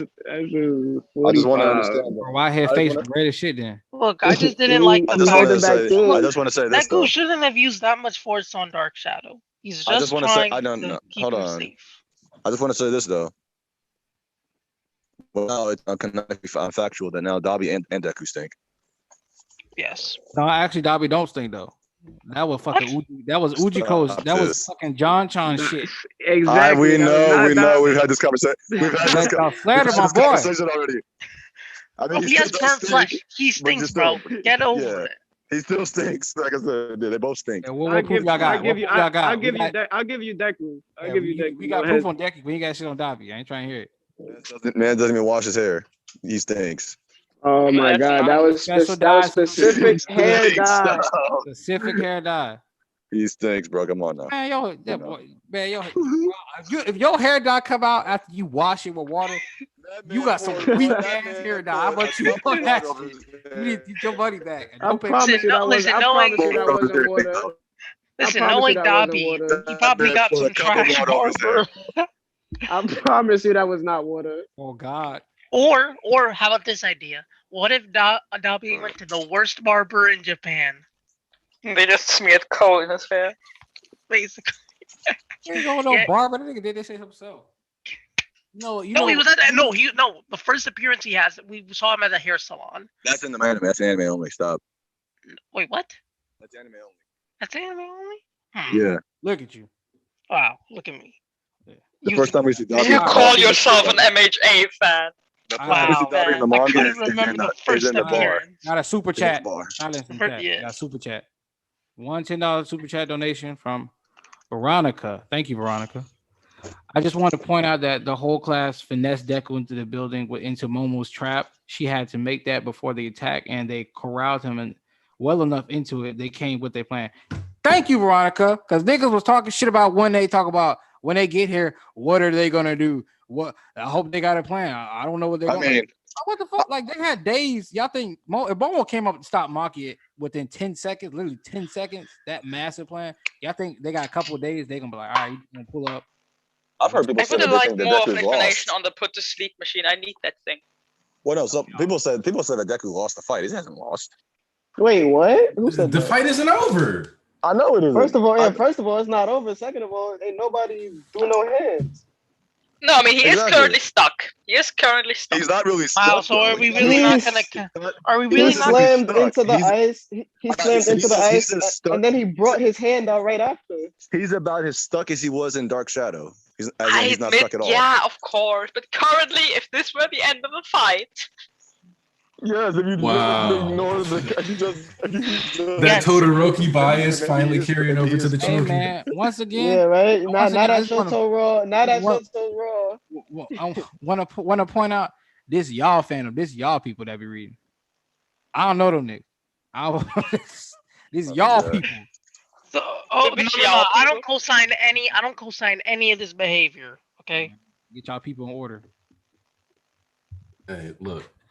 All I'm saying shit. is Shoto started loving Endeavor at least a little, and Seiya started giving him a little more love. Shoto was super disrespectful last chapter to Endeavor. What are you Rightfully talking so. about? I love it. Rightfully I love so. it. Because he loved him. Because he Endeavor- opened up to him. Endeavor- Yeah. Bro, who was wrong first? Bonding moment. You said you reneged. Who was wrong first? The person that ignored him, or him blacking on that person? You can't keep. The thing is, bro. you just gotta be you on made time. it Yeah, such father- a father something. Nah, This has nothing to do nah. with father son. But I love it because it's like Shoto is finally in this. I mean, I'm 16 and I can finally rebel against my father after he's been so shitty, and now he can rebel against like the way any teenager would. Now everybody knows about it. I can be open about it. Fuck you. I said it simply. They were finally gonna have a father-son bonding moment, and then fucking Endeavor reneged. Now, of course, he's gonna be upset with him. Yeah, he's like, bro. He's like, You're supposed to go killing together, and you backed out.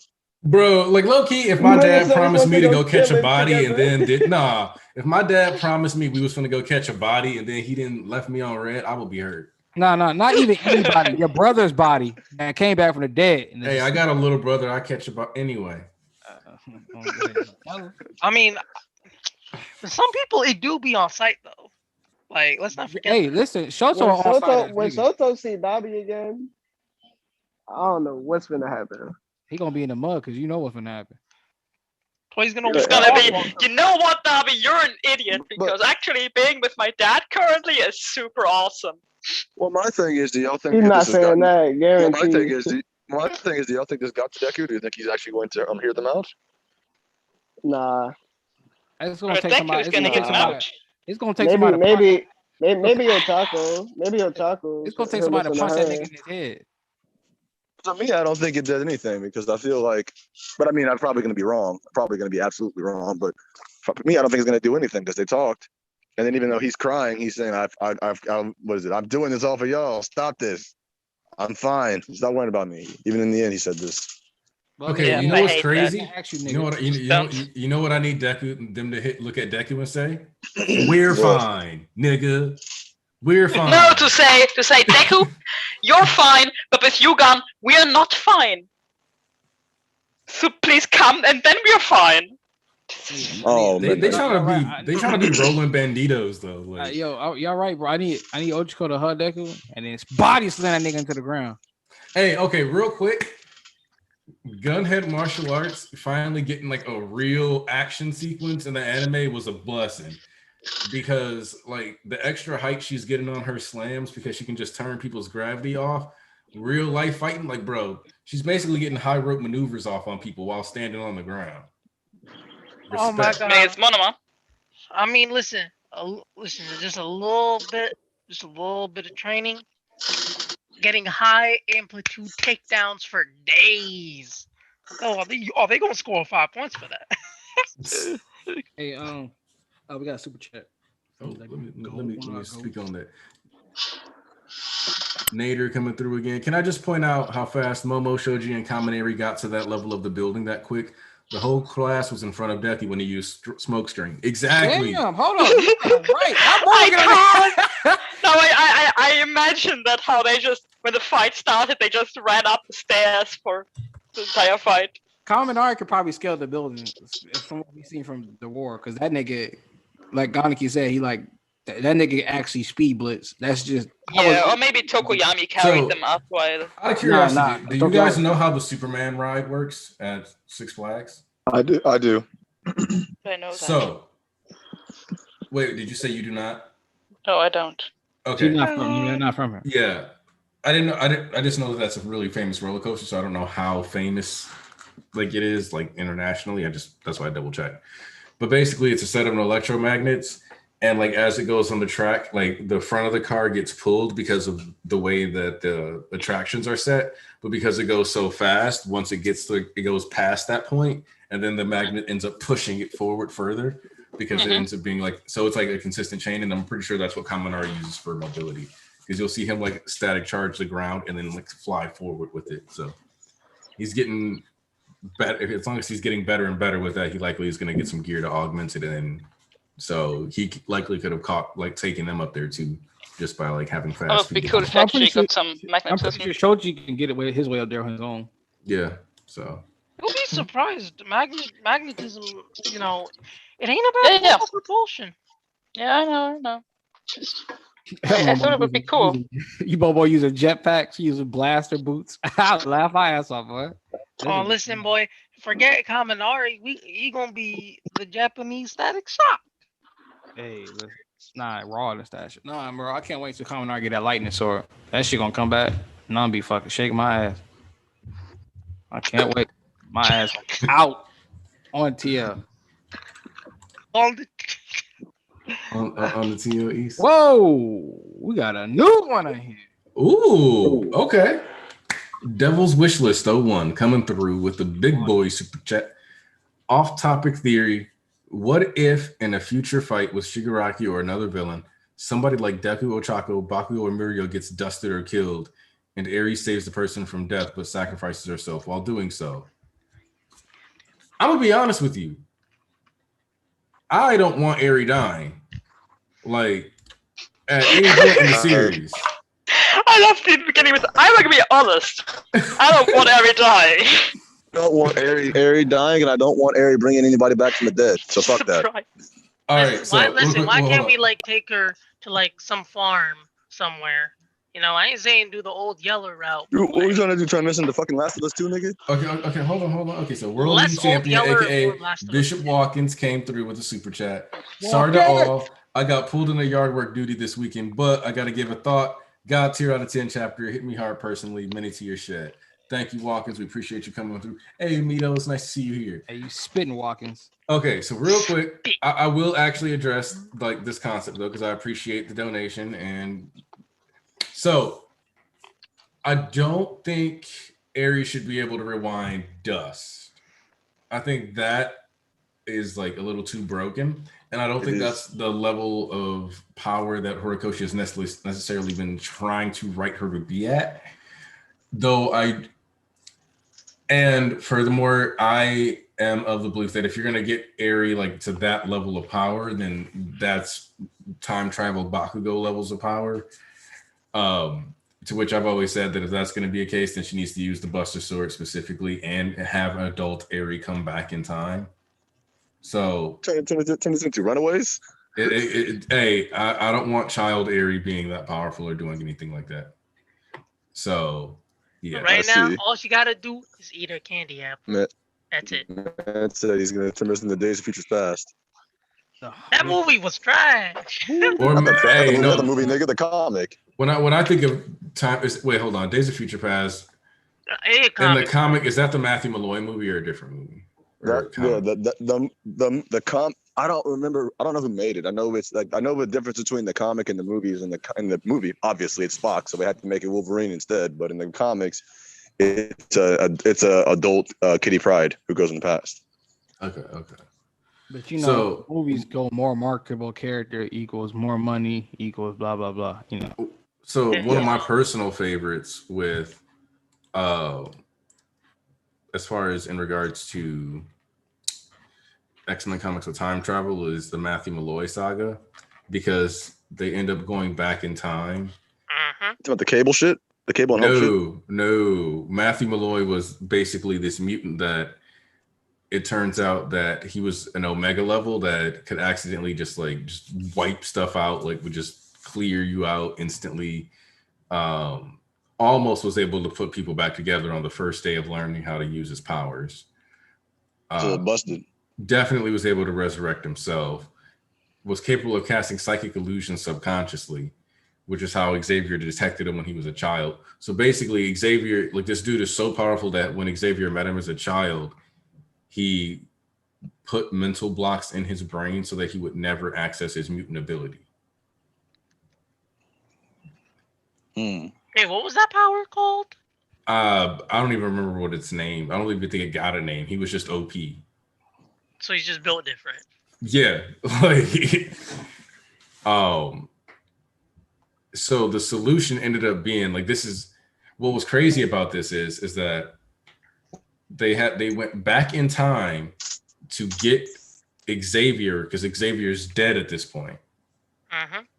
And like Scott actually dies too, because he's trying to recruit him for the Mutant Liberation Army, basically, because he's at that point, Scott Summers is basically on some fuck the free world shit. I'm out here. He was on his. Oh, this is during the Utopia shit. When back when Scott was still like out here riding. Yeah, when he was still Red X. Yeah, basically.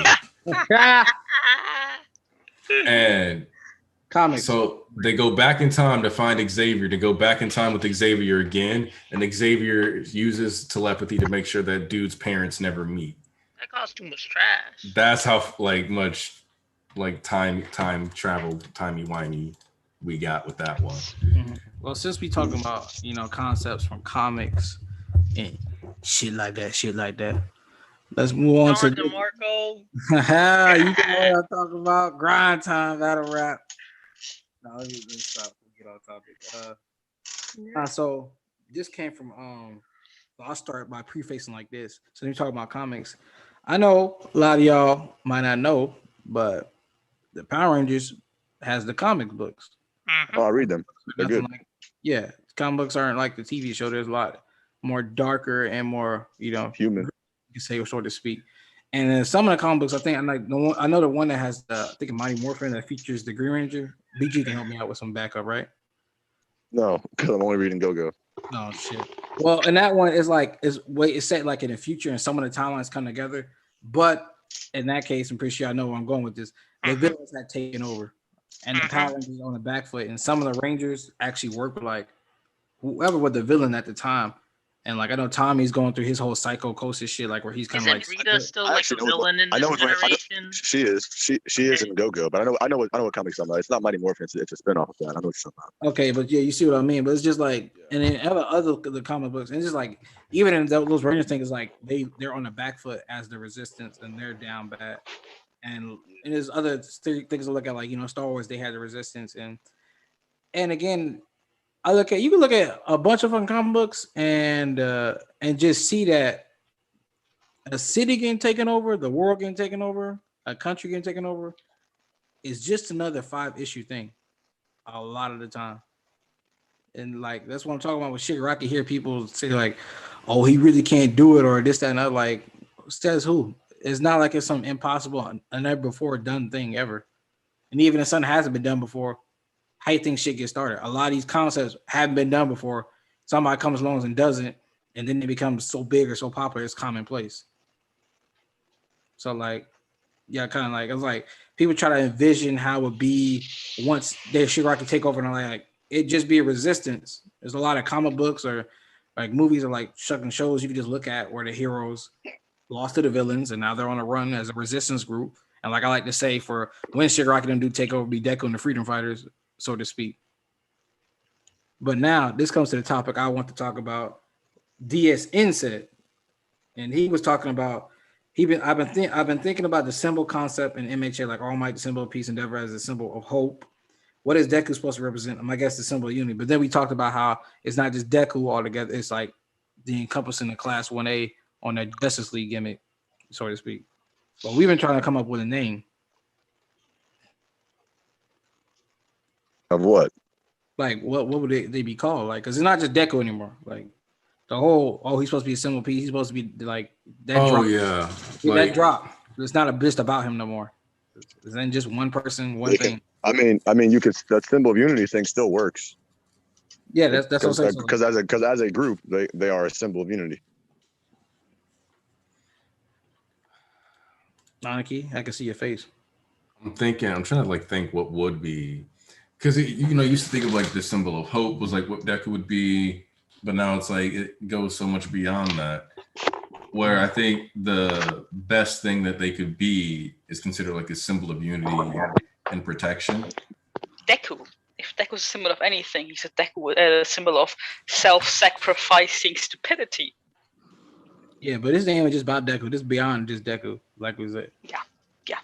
So we definitely don't just need him running the show as a figurehead. I forget me. Niggas will be killing themselves if they follow Deku. I forget me and I want to keep your enemies right now. Wait, why are we enemies, BG? Oh, because of my shirt? You robot, BG. Yeah, you're roboting. Yeah. What's your shirt? Oh, that's the anniversary of Milwaukee Brew Fest going on the 31st. Go! It's basically a giant festival where it's you walk around in a park with a pint glass and get drunk. Yeah, so it'd be a fest. But why is PG against that? Yeah, can you hear me now? Yeah, go ahead and elaborate. But no, Aniki was right. He was right. That's why. Because it's my hometown, Milwaukee, the Milwaukee Bucks. Man, I was looking at the fireworks shooting off after we won yesterday from my job, just seeing them shoot up over the stadium. Correct me if I'm wrong, but didn't Giannis have like a pretty good game there with the Bucks? He did, but he wasn't the reason they won. So your team lost against. Am I saying this wrong? Like BG's team lost against. Yep. Against the City. Now I understand it. Yeah. It'll be if we win this tournament, if we win on Saturday, it'll be our first title since I've been alive. So Milwaukee ain't won shit. I mean, I know, but it's like I don't know. There's just some teams there that just seems to be like in a permanent, like in football we call a rebuilding phase. Like they just seem to be like permanently in that stage where they're just rebuilding. That was the Bucks before Giannis. Like we kind of had a team when we had Brandon Jennings a while back. We made it to the playoffs like once as a 6th seed and got swept by I think Detroit. Oh no. So then we ended up trading him. Like we had Jabari Parker, and then he just stayed injured. I remember when the Detroit Lions in 2008 they won like one game out of 16. Oh yeah, that was wild. I mean, listen, at least the Cleveland fans know to be disappointed. This is atrocious. But yeah. Anyway, for the sake of the stream, Brother BG, can you set aside our basketball adversarial positions? I guess it's no. Damn. Y'all gonna be ops. Is that simple? Confirm BG's a Coda stan. No. But Coda kind of cool after this. Hey, yo, don't do I ain't gonna lie. Coda kind of cool. No, he's not. He kind of cool, bro. He the first one to step up. Bro, he the first one to step up after Great Explosion, Murder God, Dynamite. He actually did. He stepped up first. He's the one who's dissipated the smoke. If he went with the dissipation, he wouldn't be able to do that. So stop this. I'm saying, listen, we all hate Coda, but it's like, why are you ignoring his contribution? I'm not Not only that, I'm not downing his contribution. Look at dialogue. Look at what he said versus what Sato said. It's your boy. His dialogue was shit. It's like, hey, the principal wants you to come back. He listened already. Did you hear the important thing I said? I'm like, you're over here gassing. You're over here gassing so hard. I'd rather hear that than, yo, I'm never going to help you make candy apples for your little sister again. That's more impactful than saying the principal wants you back. The principal at least that's like an actual threat that might hurt. might Yeah, hurt Deku, like- but just say, like, what the hell? the What the- principal you think- wants you to come back. Did you Look, hear me, Midoriya? look, Did you all hear I'm what saying- I said? If what you You think said Deku was cares so about important. Nezu? You think Deku cares about Nezu, bro? Like, the important thing, the funny thing is not so That's much not he the talks point. about Netsu, Yeah, which by that- itself You would think be Nezu funny cares? enough, You think Deku- but that he then follows it up no. with, "Did you hear that, Midoriya?" As if that was the only reason that Midoriya doesn't come Bro, back, as if Midoriya is Deku- only waiting for the him news saying that Netsu to takes him Deku- back. Him saying that to Deku is more like giving him a reason for why they're there. Like, that doesn't matter. That still doesn't mean anything. No, listen, I guys, did- we forgot. You know what? No. I'll shut down this entire argument, okay? Koda had an animal quirk and was afraid to talk to bugs. Little caterpillars got him all shook. Yeah. Shit. So I feel like he needs at least like 10 chapters of Raw to like get rid of like that that trash performance in Final That's Exam. what I'm saying. I'm like, there's Whatever. nothing cool about this. He sent a bunch of birds at him. Tarnish. Telling Yeah. them why they are here is all fine, but is we got sent by the principal really the most important reason why they are here? It's No, like, I'm about- yeah, we don't actually He want to doesn't- be he here, but the doesn't principal know- told he us to doesn't come know. over, so He doesn't know Got- Deku- got- he got doesn't it. know Koda Deku is like that. trash. Hey, Tarnish, I got Koda your back. is I trash. got He your doesn't back. know Deku like that. Tarnish, I got your back. Don't even worry about it. I got Why your is he here? So first of all, y'all looking at it in a wrong lens. Mhm. He's letting them know that even principal said it's okay to come back, and the That, principal. no. said the I entire understand. story. Nah. I I understand. was talking all that trash about Koda. No. That wasn't the problem. The problem We're is not he said he's gonna kind of stop cool. Koda He said he was slander, kind of. bro. He said he was kind of That's a cool. There's nothing consistent cool about element. this. We're looking at this from a cool lens. That was the parameter set. Yeah, He you said he was The cool. cool part, the cool part was the pigeons coming on Deku and making That him isn't go away with cool. Black Whip. That was- That I mean, isn't pigeons are cool. the epitome of coolness. Nigga, he sent a bunch of Pigeons. birds. That's not cool. Stop it. Bro, wait, Pigeons. time out. Bro, Since when is Deku- getting cuddled by pigeons wrong? That's what I'm saying. Calm down, Carnage. I said Tarnish is gassing. kinda cool. I did not say yo. Tarnish is Hey, gassing. pigeons. He- Pigeons Tarnish, are that gas. basically the rats of the sky. You know- They yeah, carry no. so many Tarnish, that gas, diseases. You that don't want gas. to Bro, get bro, into bro, bro. contact You know with them. what? Hey, yo, don't what- disrespect the rat pack like that, okay? You know what was? I'm about to point something out to the chat. Ragnarok What was Moon. I'm about That's to post a- something out Yes, to the that chat. was raw. Hey, stream chat. Y'all know. I'm gonna let y'all know something right now. Uh-huh. What I'm hearing right now is a bunch of niggas that sound like Deku. I promise you, y'all niggas would disrespect me like this after I put in work. I told all y'all can suck my ass because y'all so disrespectful. I'm out here putting my life on line. I'm in these streets, in the rain trying to say nigga they joining me. I'm like, all right, bet y'all kiss my ass. Don't ask me for no help, no more. If Shigaraki killing all y'all, I'm be me and my pigeons. Guess what we gonna be doing? Coda Get it Coda folded has too. two. Coda has here's the thing. Coda has two You think the problems. for him. pigeons are gonna Coda survive? has, Coda has two problems. Coda has two issues. One, he's ugly as fuck. I ain't never denied that. Preach. There's two. And the second thing is he's boring. His quirk is boring. We already acknowledged that he's not a big He's stepper, lame. but He he's still. is lame. Repeat after me. As you can see clearly, L-A-M-E. there's a hierarchy, and you could tell Bro. what niggas is bullying people in school. These Koda's at the top of that No, list. it's not a bully. Koda's at the top of that list. What you doing? He's at the Look, top of that look. list. No, look, Coda.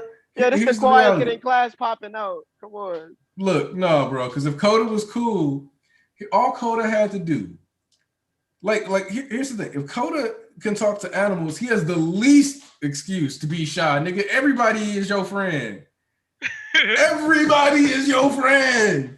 You can be like, oh man, I'm having a bad day. Hey, Mr. Brown Recluse Spider, can you go bite that bully? Like, bro, I'm sorry. Being ugly is no excuse to. You know what it stems No, from? he, You know what being it stems ugly. from? What? It stems from his past. Because niggas like BG was calling that nigga ugly, and don't nobody Do you want to know? talk. Oh no. I have Nigga like I have a BG perfect. class, I have a when you perfect kindergarten. reverse Uno card for that. You know who else was ugly and got bullied because of his appearance? Who? Shoji. Shoji's cool though. Deku, after those pigeons shat Bro, all all over him. Soldier got to do is wear a mask over his mouth, and he's set, and you don't know what's underneath there. hold on. What did she say? Sorry, But I Tentacle, said- but I always trot past the octopus tank. Yeah. Casual Yeah. racism. That's first one, and plus Plus, nobody talking reckless to Shoji. That nigga like damn near 6 feet. He can fucking. And he's raw. 800 kilograms in his fucking hand. And he's And he raw. now Sideways to that somehow has extendable rubber elastic insulation. How does it even work? How did he insulate his tentacles when they grow? Like a 6'3" linebacker. Bro, That's what I said. Bro, Yeah, ain't nobody he's talking raw. sideways to Shoji. Nobody messes with that guy. Especially if he cover his mouth. Especially if he cover his mouth. Coda That's if you what I'm take, saying. have if to you wear a take whole that, mask though. not to get You see how, Shoji's raw, yo, bro, but you see how Coda Coda can't you see hang. how Coda ripped off his mask? You see how No. Coda ripped off his mask? He was like, they said you could come back to school. Bro, Yeah, and then he sent And he pigeons should've kept after that him. bitch on. Pigeons. And he should have kept They that bitch on. probably I'm sorry. shat all over Deku. I'm sorry. He Nah. should You have know kept who that wait really a bitch had minute, on, the bro. let me- yeah, wait, time. You know who really had the best lines this chapter though? Who? Zero. Oh my god. Okay, so Jiro let me. was the Okay, best let me. character in the Yeah, I had the chapter. best line. Okay, okay, let me explain something. Koda is so, bro. His hair looks like a hair piece What hair? for a Lego. Wait, he has hair? No, What no, no, hair? no. The top Wait, of his head Wait, what looks hair? like a I'm gonna jagged look. No, Man, no. looks like he's his made of head. rock. Yeah. Okay. Look, that stuff looks like the hair piece he put on like a Lego minifigure. Okay, this man got minifigure hair.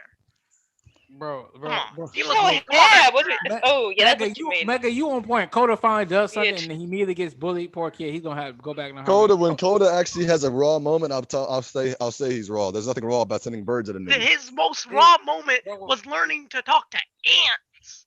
Bro, I don't need him to be. I don't even need him to be raw. I need him to be cool. Caterpillars. I don't think like what is it? Aoyama doesn't even do raw shit, and I like Aoyama because he's funny. Coda's not funny. Coda's not raw. Yeah. He's not cool. Hey. He doesn't do anything cool. He's Y'all be boring. dropping cheese on hoes. Yeah, because That's- Aoyama, I Bro, got he it. be Aoyama is sprinkling that beautiful. cheddar. Yeah, he be flexing. Aoyama beautiful. He be flexing. That's my boy. Yeah, that's true. bro, like Last this is time what I Coda. checked, This is the hip hop community love cheese. My son. this is how I be Coda loving that fights. This is how mozzarella, that Coda cheddar. contributes, and every time Coda contributes, it's I send a bunch of birds at you and then run away. Yeah, that's so raw, bro. Yeah. So Yeah. raw. I mean, Oh, listen, You know if what? you put I this got man, something for if you Coda. I put got this some- man in Australia, you would have like 10-foot Hey, spiders going across Tell our us, feet. Squid.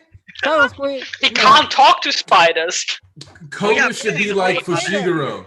Coda should be pulling up like I'm boxing you. Oh look, a squirrel came up my sleeve.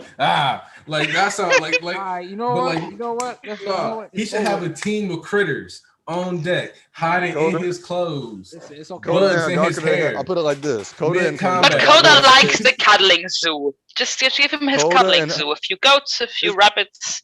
Sounds like and he's a few birds. soft. He's too Here's the- soft. Here's the okay? thing. Coda and Hagakure have yeah. the same level of relevance to me. They have the same Yeah. presence to me. Nigga say he should be on his Shino Let's from be honest. Naruto beat. Yeah, bro.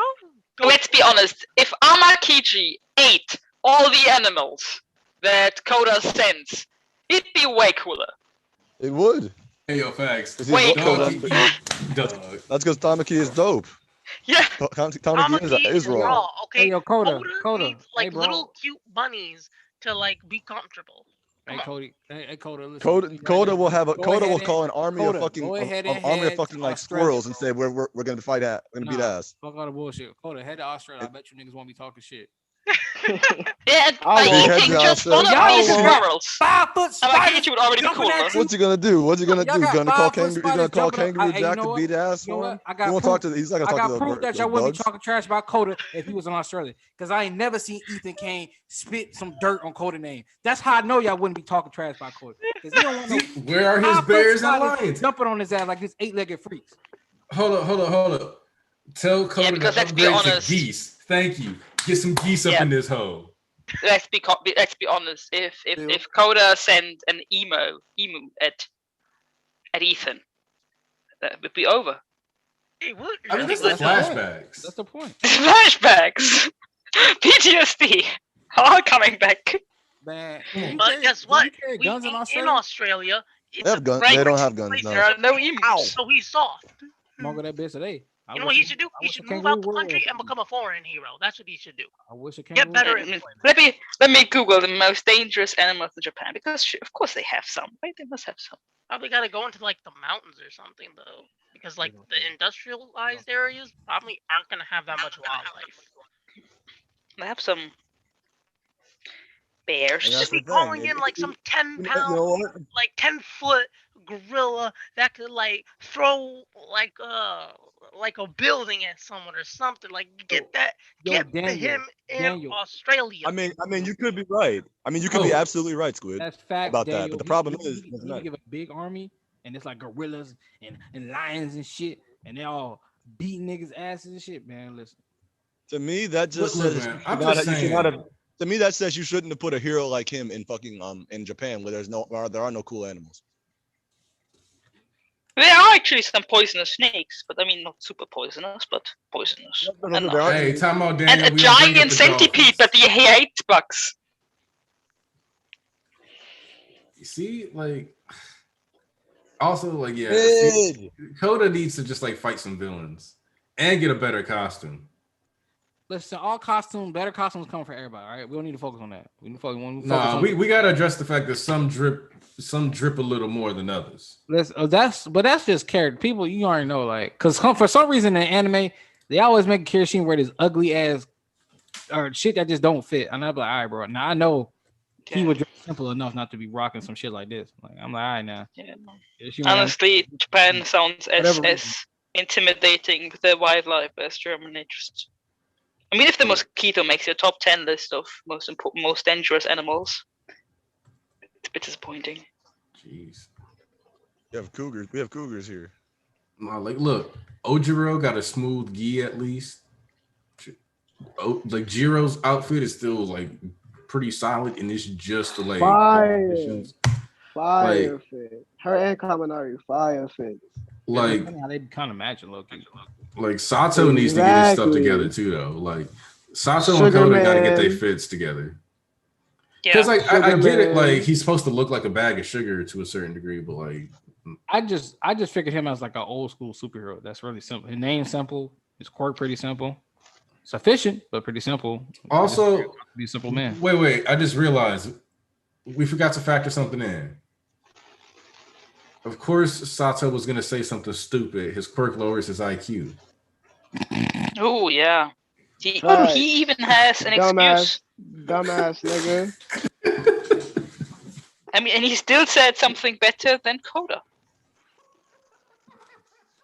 Yes, Nafisa, tell them right, Nafisa. That's right. That's my Kugasaki. Shout out to my favorite student. It's not their fault. They in the presence of the drip god, Tokoyami. They finna look trash in comparison every time. Nafisa, you spitting as per usual. That's you my favorite student, Kugasaki. Yeah, but serious, Koda has to work on his costume. Like, I looked like that in kindergarten and elementary school. That's the sort of stuff I wore. Just bright t-shirts and shorts. Yeah, you know who had the most black Air Force One energy though out of everybody in this chapter? Momo. Really? She was like, all right, time to put you to sleep, nigga. Like, what? Where did this machine come from? Where did this machine come from? Bro, I'm telling you, she built that shit in like 2 seconds. Because when he flew back onto the little pillar, bro, her quirk, bro. This isn't a cannon. We made it. We made She it. built it in 2 seconds. You could tell she made it quick because you could see like her arms and stuff are still like Bro, this is not a cannon. We made it. She's making shit with her quirk now. She basically like waited and then like popped her back out. So that like most likely like popped straight out her back. It was perfectly sized for Deku and everything. Let's go. Bro, that's my girl. That's my. Yeah, but Deku also destroyed it in 2 seconds. That nigga busted out of that shit. That don't matter. Damn, that don't matter. How many other people can bust out of it? Okay then. I don't care about those other people. Maybe Ida. I can't wait till you switch up. I'm waiting on that day. I'll be the only nigga that had been 10 to hold down. Listen. On the ground. Also, Dark Shadow actually was like hurt by how hard. Yeah, he was crying. Yeah. Damn, nigga. I really don't like the Dark Shadow disrespect in this chapter. I mean, just.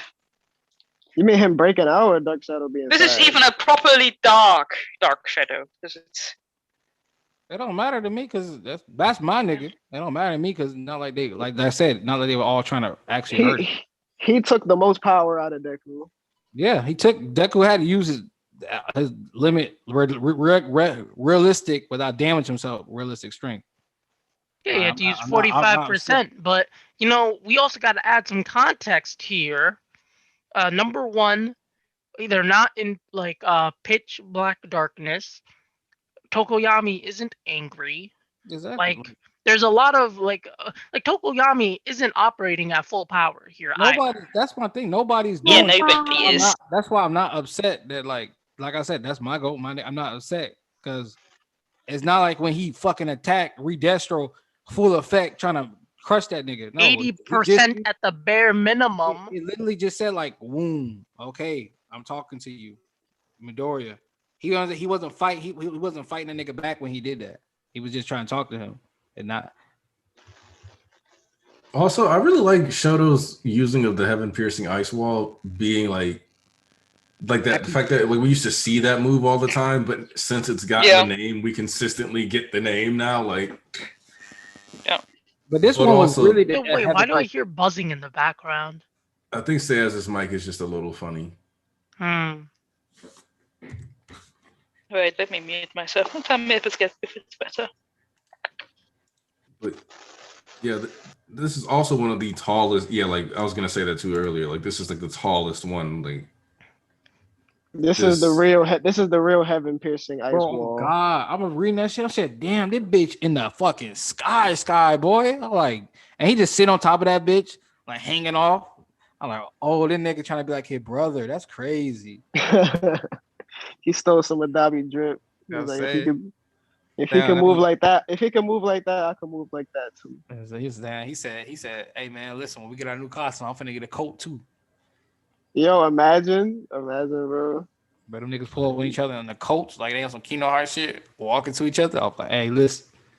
Boy.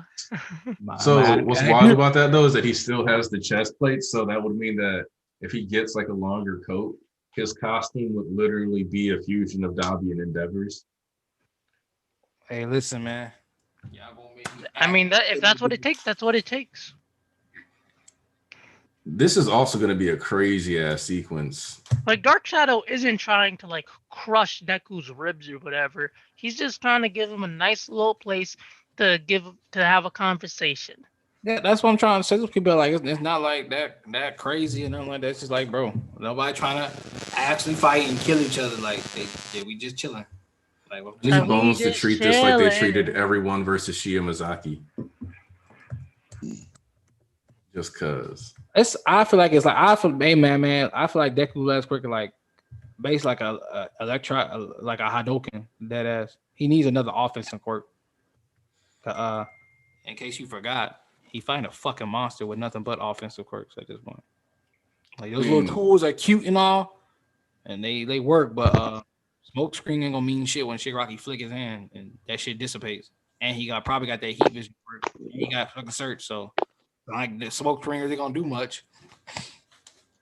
Black Wolf definitely dangerous. Like to a certain degree, that's part of why I think Deku has to like actually become a leader and work with them. And I think that even if you were to go with them right now, the real squad leaders would end up being like Bakugo, Ida, and like Uravati, Shoto still, because of the fact that what position do you think Tokoyami would play? Is like one of the strongest guys. Tokoyami's one of the strongest guys, but he doesn't play like a leadership role usually because he's so.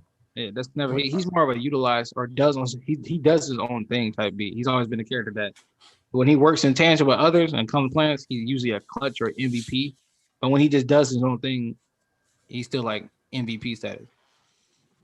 Like he be doing his own thing most of the time. Like when he did the shit at the war, when he did Ragnarok for the cave and took down crippled Redestro, and then he pulled up on Hawks to save Hawks, Spoonbill's life.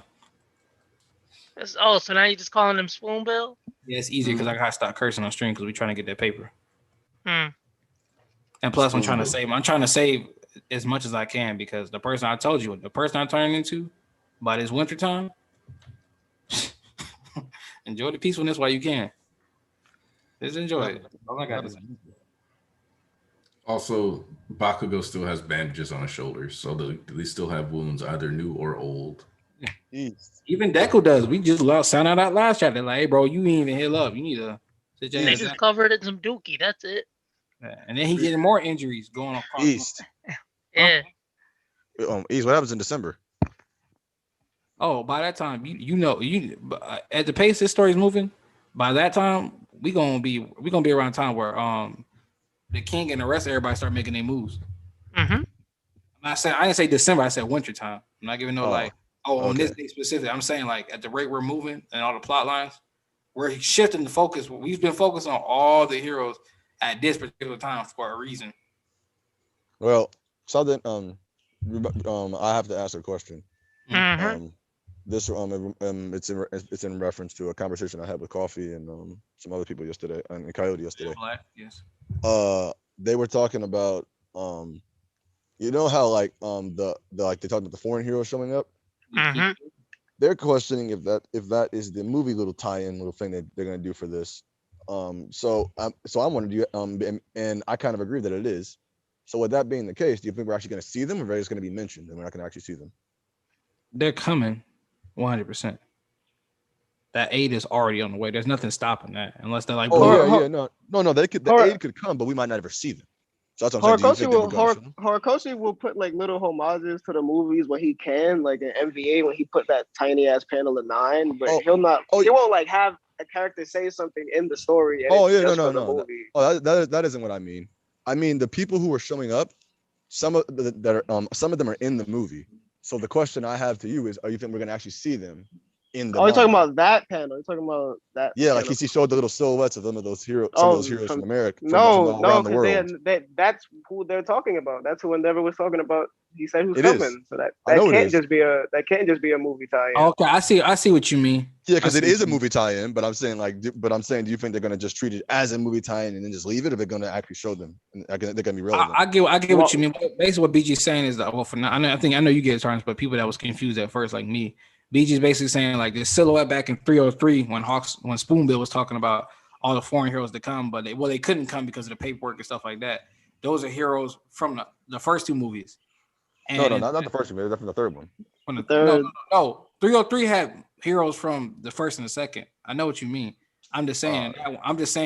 But they're all the same heroes, though, is what I'm saying. Yeah, but BG's saying, and the heroes from the third movie, are they going to come in this movie, or is he just going to reference it? That's what he's saying. Oh yeah. So I had to break it up because I didn't get that first season. So if everybody didn't get, that's exactly what BG trying to say. So what I think of when I think about that, I think that like this could be the first time where if he wants to, he can really hard intersect the two, and it'll just kind of be like it's been a while, yeah.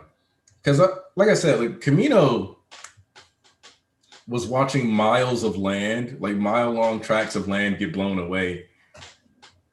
I always joke about the dude getting stuck on the toilet, but like also just imagine you're like, oh, I just got home. You open your apartment door, and then like as you're opening the door, it's just a giant All For One blast. Well, I mean, there's no way nobody got killed in that fucking building being destroyed. I mean, like, no. Like, those blasts went for a good while though, like the air cannon shots themselves. Well, that's what I'm saying. That's why I'm saying I don't think it's possible for nobody to have been killed. Yeah, like it's literally impossible that like a bunch of people didn't die. So it's like once you see that, like to me, that's kind of also why it's okay for them to not like bring stuff up all the time, because it's like, well, we've been to the mountaintop a couple times, so we'll just talk about the ones in the manga for your sake. Hey, hold on, let me get some out. Hey, Midori. I'm just gonna say Midori. All right, I can't say the full name. All right, I'm too black and ignorant for that. I'm gonna let you know that right now. Oh, right? I know what the name is. Yeah, but Midori Kokami. No, Kami. Listen, Midori. Okay. Sorry, no offense. Earlier you asked me what my favorite line was. I ain't gonna hold you, cuz. Out of everybody that was spitting. Hold on, I'm gonna go pull it up myself, man. I gotta say a bar for bar. I say that shit bar for bar. That's how raw it was. Where the fuck is it at? Bang. There we go. Not so fast. I'm not weeping. I'm walking around anymore because you matter to me. You're my friend, Ribbit. And when we're scared, Ribbit, we tremble together. When times are tough, we cry together. So if you're dead set on being some comic book superhero, then Class A won't let you live this fantasy alone. There's a time period where she So did you would have have like a murdered you for sinus that. infection or something like during that whole speech? Like what He was that? imitating Sue. Ghetto. She was spitting. Okay. I mean, she was just yeah, spitting there at was a Camino time period. though. She's like 1-1. Yeah, when Shui play this back, he gonna text my phone and call. He gonna call me immediately and try to murder me. Why does he hate that? Why does he hate that? He hates Sue. He hates Froppy. I mean, he's right, but yeah. I mean, Froppy was a pretty trash person. No, okay. So what's funny is that She Sweet originally was like a big Froppy stan. Yeah, no. Me and him had the same arc. Did you have like parallelisms? I used to love Sue. Then we got to Camino, and then I also kind of got bored with her too. I got bored with her before that, and then Camino hit, and I was like, yeah, fuck this bitch. Nah. Don't worry, y'all. I knew that was nasty, and that's why I did it. As punishment. Because y'all need to learn. Damn leak. And talk about inconsistency on some dangerous things. You thought you was free? You ain't free. You need ass whoopings. I ain't playing with y'all. You suffer for the sins of your fandom and your partnership. Y'all in ties and leagues with the rest of these fandom and these leaks and this shit talking. So you gonna pay. Gonna learn today. Sorry, everybody had to catch it. Oh, we got a super chat from my boy Cheesebody. Let me read this one because I ain't talked to Cheesebody in a minute because I've been on fuck Twitter. You be too busy getting money. That's why. No, too busy keeping my brain cells from them idiots. But anyway, shout out to the super chat from Cheesebody. Easter disrespect to my girl Sue. What you mean, bro? I'll put respect on her name. Get him. Get him. That's why I like episodes like the one we got today because Sue specifically benefits the most off of anime filler episodes. Not even kidding. Season 2, she got one. Season 3, you got the Momojiro Shoji Sue provisional license filler, which was around like the episode after the Shoto versus the Ninjas filler, which wasn't really, neither one of those is actually filler because they technically just explained what they were doing during provisional license. So the extra padding helps. Oh, did any of you guys mention this detail? I'm sorry if I didn't hear it, but Momo is using like the sleep machine, and the vials in it like contain sedatives. So I find it interesting that she's just casually just breaking the law now.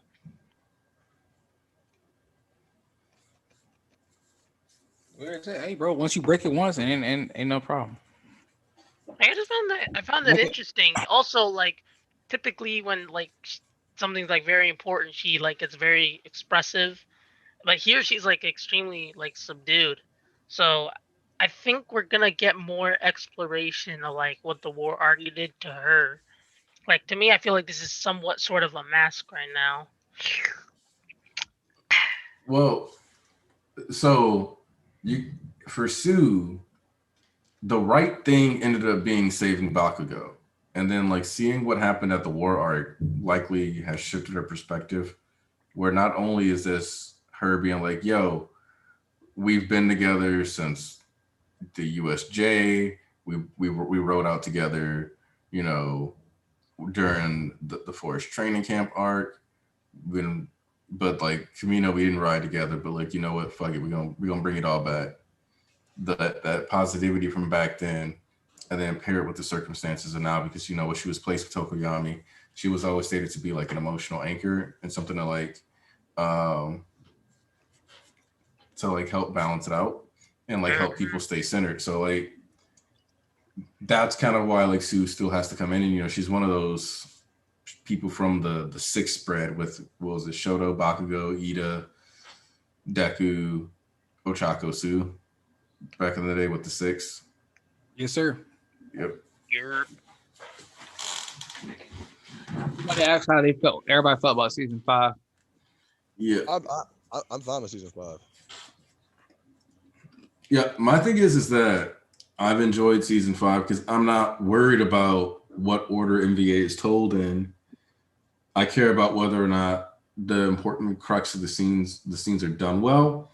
And from what I can tell, it's kind of clear that the directors are going to, like, in order to keep audiences focused on these villain arcs, they're trying to make sure you have a reason to see it, go back and be like, okay, what were the villains up to? How did they get this powerful? What's going on?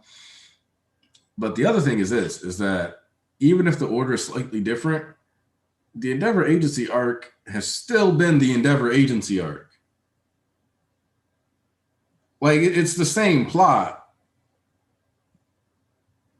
So, like, for me, I'm like, just it being rearranged should not have been enough to destroy the entire plot of Endeavor Agency. Well, I mean, to me, I'm just confused because I'm seeing a lot of people. I don't know what happened because when JT was airing, most people were pretty happy. But then that switch happened, and from the weird part is I'm hearing people talking about it from the perspective of anime onlys. But the problem I have with that narrative is that it's a bunch of manga readers saying it. Yes, it is, because a bunch of anime onlys are fine with it. Like, literally, we were talking, and I like looked at one of my buddy that I actually got into. I've been getting him to watch anime. I was like, all right, I got him to watch Attack on Titan, got him to watch Death Note, got him to watch My Hero. He like smashed through My Hero, then watched Death Note, and because he caught up this season and is watching week to week now. And like, I was like, hey, you been liking this season? He's like, yeah, it's been fine. Like, no issues. He liked Joint Training more than like what he's liked in Endeavor Agency, but Joint Training also had way more Sakuga and like rawness. You know. Yeah, no, so this whole narrative, and like I know multiple anime onlys at my job even. So it's like this whole narrative that a bunch of anime onlys are just like upset is really weird because I'm not running into these people. I haven't seen them. I don't watch a lot of reactors though, but from the reactors I do know about, most of them are enjoying the season. So I'm not really getting into. Yeah. And I know the they're other not thing, gonna like this. They're not gonna like this section though. I know that for sure. But I will say, I know why they did it this way too. There's two reasons they did it this way. It was, for one, it was the which one to call it, so they could be a little bit more creative with the fucking story, with the narrative itself. And for two, and this is the biggest reason, and people aren't understanding this. The biggest reason is so they would have enough time to make MVA look as good as it could possibly be. Isn't like typically the stuff reserved for like at the end of seasons typically like what's focused on the most? The end of the season is typically going to have the best episodes. Like how Endeavor had his shit. Yeah. Yeah, I see that. So I mean the thing with Look, Endeavor Agency, I got my stuff already. Like I got that Hayashi music just on lock, so I could do my rereads. Like I don't know how they're gonna do Decay. Like, is everybody just gonna turn into Stone?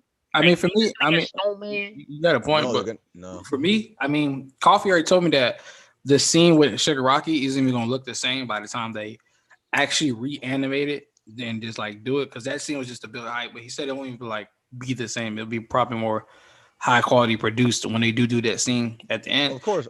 For me, for season 5, I will say best production standpoint and most passion I can clearly see by far. But especially during JT and even some of the scenes when this with the EA arc. I haven't watched the latest episode. Nothing against it. I can't wait to watch actually, but a nigga been busy and shit like that. But can't wait to watch it. As far as only thing I got to say, only like real gripe is that like for me, I mean, well, from my point of view, they kind of like spoiled the tension outcome. But it's like you can always. But I'm not hate. I'm not like I'm saying. I'm not extreme nigga because you can always look. I'm always a glass half full type of guy. You can always look from Oniki's point of view, like, okay, how did the league get here? But at the same time, like, well, if y'all catch so much stuff hidden in the open, and like you could have like when you did the Hawks meeting thing, you should have cut some of the scenes out since we're rearranging already. The only thing show the whole league, because one of the pivotal points in the tension of NBA, reading it week to week, no matter what you say now, because you have hindsight, reading it week to week, there was a lot of tension, like this character just may die here or this may happen here. And that was the tension. But I agree. Like if you take an Oniki's point of view, like how did the league get here, and you got to play that back and like how they got here. So like I said, there is one thing that gets ruined. There is one thing that gets ruined by this switch, and because it's because the reason that had tension is not because of just it was just like suspenseful. It's because of Spinner's line. Spinner's line doesn't make no goddamn sense now. And that's and my thing about that is that like that more than Gotcha. likely just means we're not gonna have that narration. Yeah. Like the only thing that really gets fucked is where he is when Spinner says, like the league was doomed or something like that. Yeah, and really they could easily change how like the league would never be the same, and it'll still. Yeah, you could say something like that. It's just that the problem is like it's like the thing is I see where East would be coming from because the thing is if you say if it's like you don't have any tension on that regard because you're looking at it like okay, so I know y'all all gonna be okay because you're all in here, right? And like, but my stance is always gonna be that what they sacrificed in tension they made up for in mystery because because in this when you watch it, I saw it at least from my perspective. You're always looking at it and you're like, what the fuck? Like what are they talking about? What's this? This is interesting. What's going on? What happened in this place? Right, because so like if you just hear the Dacre City incident, you're gonna think, well, what was the Dacre City incident? The only thing that confuses me, and it's going to confuse me, is how are you going to transition to this? So with that because one, you can't really do the Detnerak commercial. I'm actually confused about that too, because it's not just that they skipped over the Dacre thing, but they've also skipped over the scene where, for example, Darby gets a Hood and brings Hood to Fukuoka. So will they start there? So the way I look at it is that we do like the anime made it a point to show the Kurogiri arrest plot, so they're not gonna just drop that. Because like that's the plot that leads to Makia finding Shigaraki. What more than likely to me gets cut out is like we don't get the discussion on like the league being necessarily destroyed, and what you get here, or more than likely, I the way I look at it is they can easily throw whatever happens, like they could throw a commercial on any TV in any room.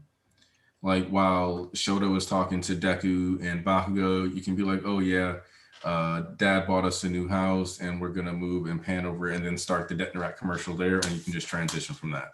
Yeah, but the problem would then become if you show up a Detnerak commercial and you just start telling NBA from there, that's gonna make it seem like it's real time.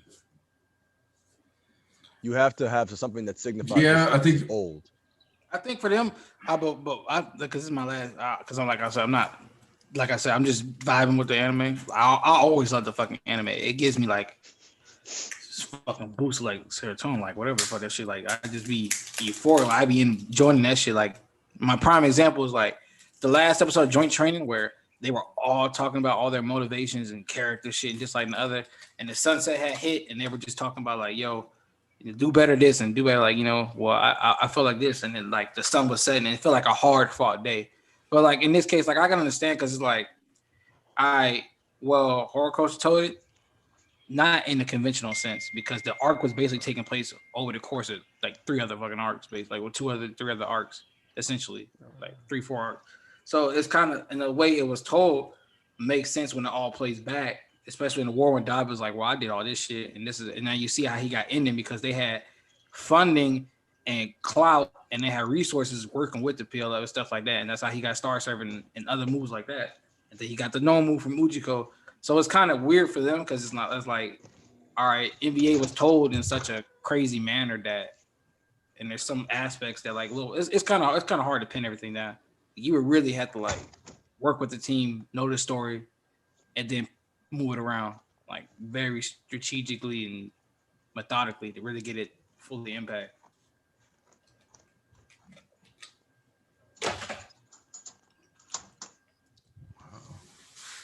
Yeah, sorry, I started reading the bonus, the new series Niru. I haven't peeped that once. This on he was just texting me about that shit. I don't know why BG lying. Stop this. I have not read that once. It's not even that it's bad. I just haven't got around to it. What I did get around to was that Marshall greatness.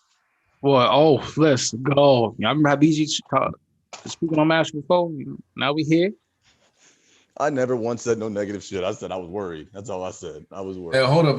I didn't forget, okay? Any moment of worry or fear is criticism, okay? You forget that. You're talking to East, remember? This is the fan among fans, okay? This is like super fan. Actually, you know what? I'm glad you brought this up because I'm about to cut some shit now. Talk to him. Excuse my French real quick because I'm about to turn to a nigga. I mean, I'm about to address all y'all niggas because y'all got me fucked up. Now, when I said this plenty of times, especially with the creed for the East faction. You niggas can have gripes and complaints, but niggas be like, oh, well, people are allowed to do this week to week. I'm not hearing that bullshit when you know what is week to week jumping that gun got you, and then you just sit here and look 2 weeks down the line, a month down the line. Oh well, now I see what he was doing. You do it. It's not the first time, not the second, not the third, not the fourth, not the fifth, not the sixth, not the sixth, not the seventh, not the eighth, not the ninth, not the 10th, not the 11th, 12th, and I can keep fucking going. I do this shit every week, every month. I mean, good God, I get tired. I was playing nice with you niggas for over 2 years, but I gotta keep hearing the same shit. Let's see how long your patience lasts and your niceness lasts. You heard him. He playing nice. Every fucking for over 2 years. I gotta play nice with y'all and tell y'all, just chill out, let it be. Let's see where this goes. He was on the playground. All the niggas that doubted and didn't know, now they just stands gassing up every week. You got the legend. But you niggas that was waiting for all this stuff to come down now y'all backing out, fake gaslighting, and y'all scared. You can have a complaint or a gripe. There's no problem. I never said that. Now everybody has to see this shit is flawless.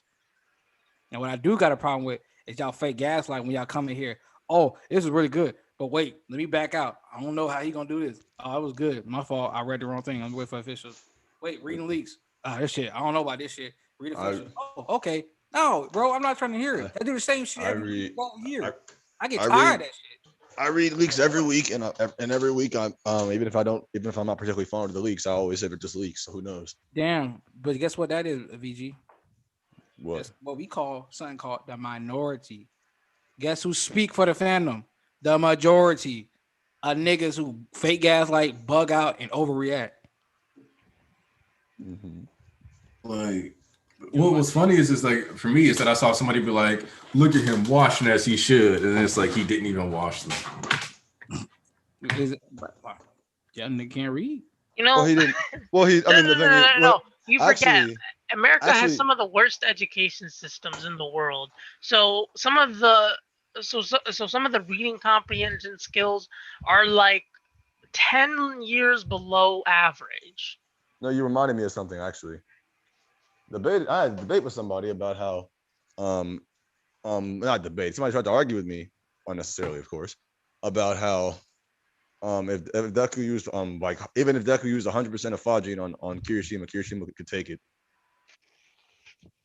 I don't know about that, Chief. I don't know about that, Chief. Like, listen, yes, that's what he said. It's one thing to take like a palm merely falling down on you from Makia. It's another thing to get hit. That's the thing. Oh, that was his argument. He said he took a hit from Makia. I'm like, no, that wasn't a hit. It's that's literally his hand falling down. He was trying to grab him, like pick him up. Like he survived a grab. I'm like, that man couldn't. That man couldn't take. Not even that. Makia was just getting up.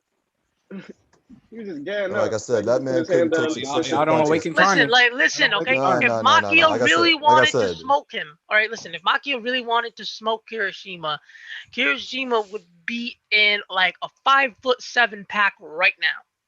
I said it just on earlier. That man couldn't even take consecutive punches from fucking Rappa. There ain't no way in hell he's gonna be able to take punches from fucking Makia. There's no way he jumped that high. Was that ago?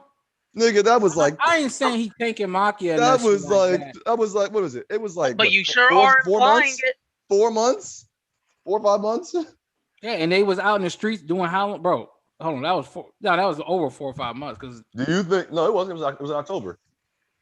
Okay, by this time is April. So that was in March. It was March. But if we progressing how much progress all the kids made in that 3 months alone, when all the niggas was doing shit they couldn't do before, you think he could jump from Rappa to Makia? I didn't say he could take Makia. I just said he grow. I did say I know before. I didn't say he could take Makia or take Makia. Yeah, that's what I'm saying. That's what I'm saying. That was my point. My point being was that his starting point was that he couldn't take punches from Rappa. So my point being is that he can't. There's no way in hell he jumped from not being able to take punches from Rappa to being able to tank Makia in 5 months. That was all I was saying. I'm not saying he can't. I'm not saying he couldn't currently take those punches from Rappa. I'm saying that's your starting point. You're getting clapped.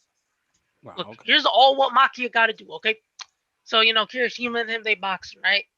Makia grabs him by his ribs, puts his other hand on the other side, and then just squeezes his chest and back muscles and crushes him like a pressurizer.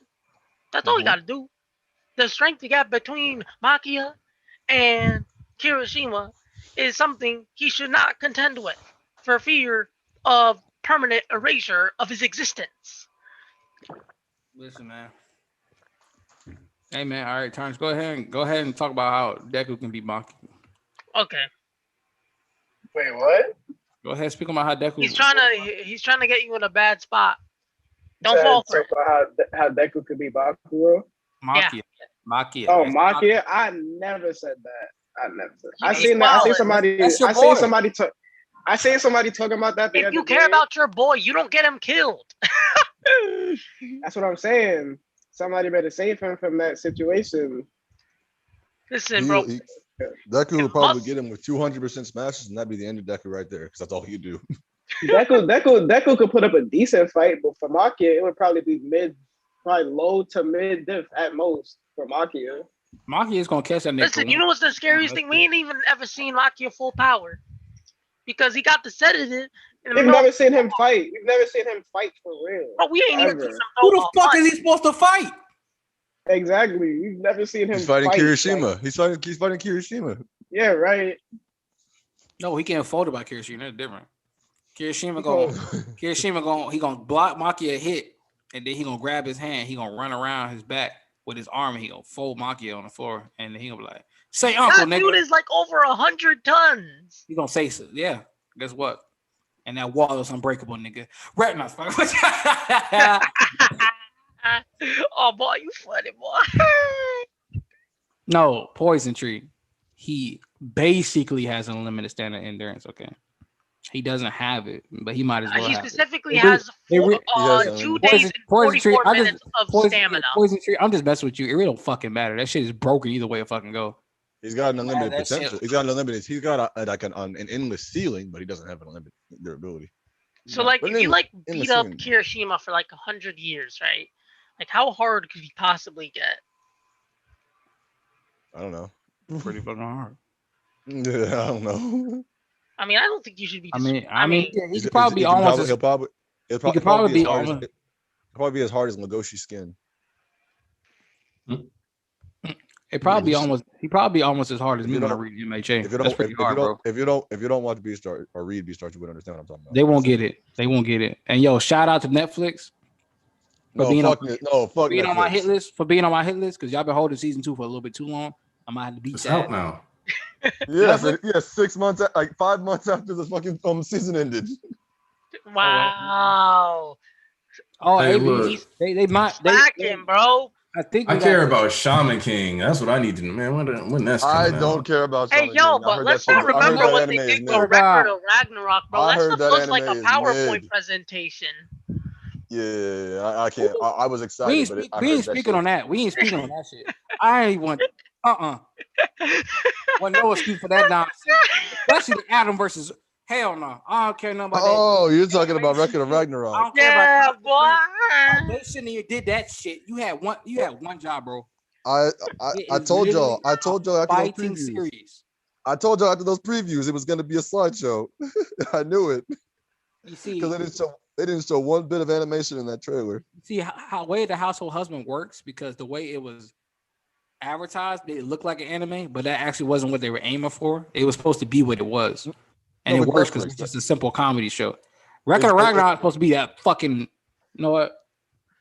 I'm supposed to stop cursing, so I ain't gonna talk about it. I'm like, it's Netflix. Netflix advertised it as an Way of the House Husband as an anime, but it's not an anime. It's a webcomic. It's a motion comic. So that's their fault. But then, as for Record of Ragnarok, I tried to tell people to lower those expectations because that trailer had not one piece of animation in it, not even a slight one. Just pretty ass still frames. So I'm like, yeah, that means this is about to be some ass. And I was like, yep, it was some ass. Yo, Alves. Oh, never mind. You was talking about something else. I just need everybody to understand when you watch a trailer for an anime and there's no animation, just give up. Just give up right there. Tragic. All right, somebody said Castlevania great. Then y'all go ahead and talk about that so I can go read some shit. Castlevania's peak, but yeah, let's move on.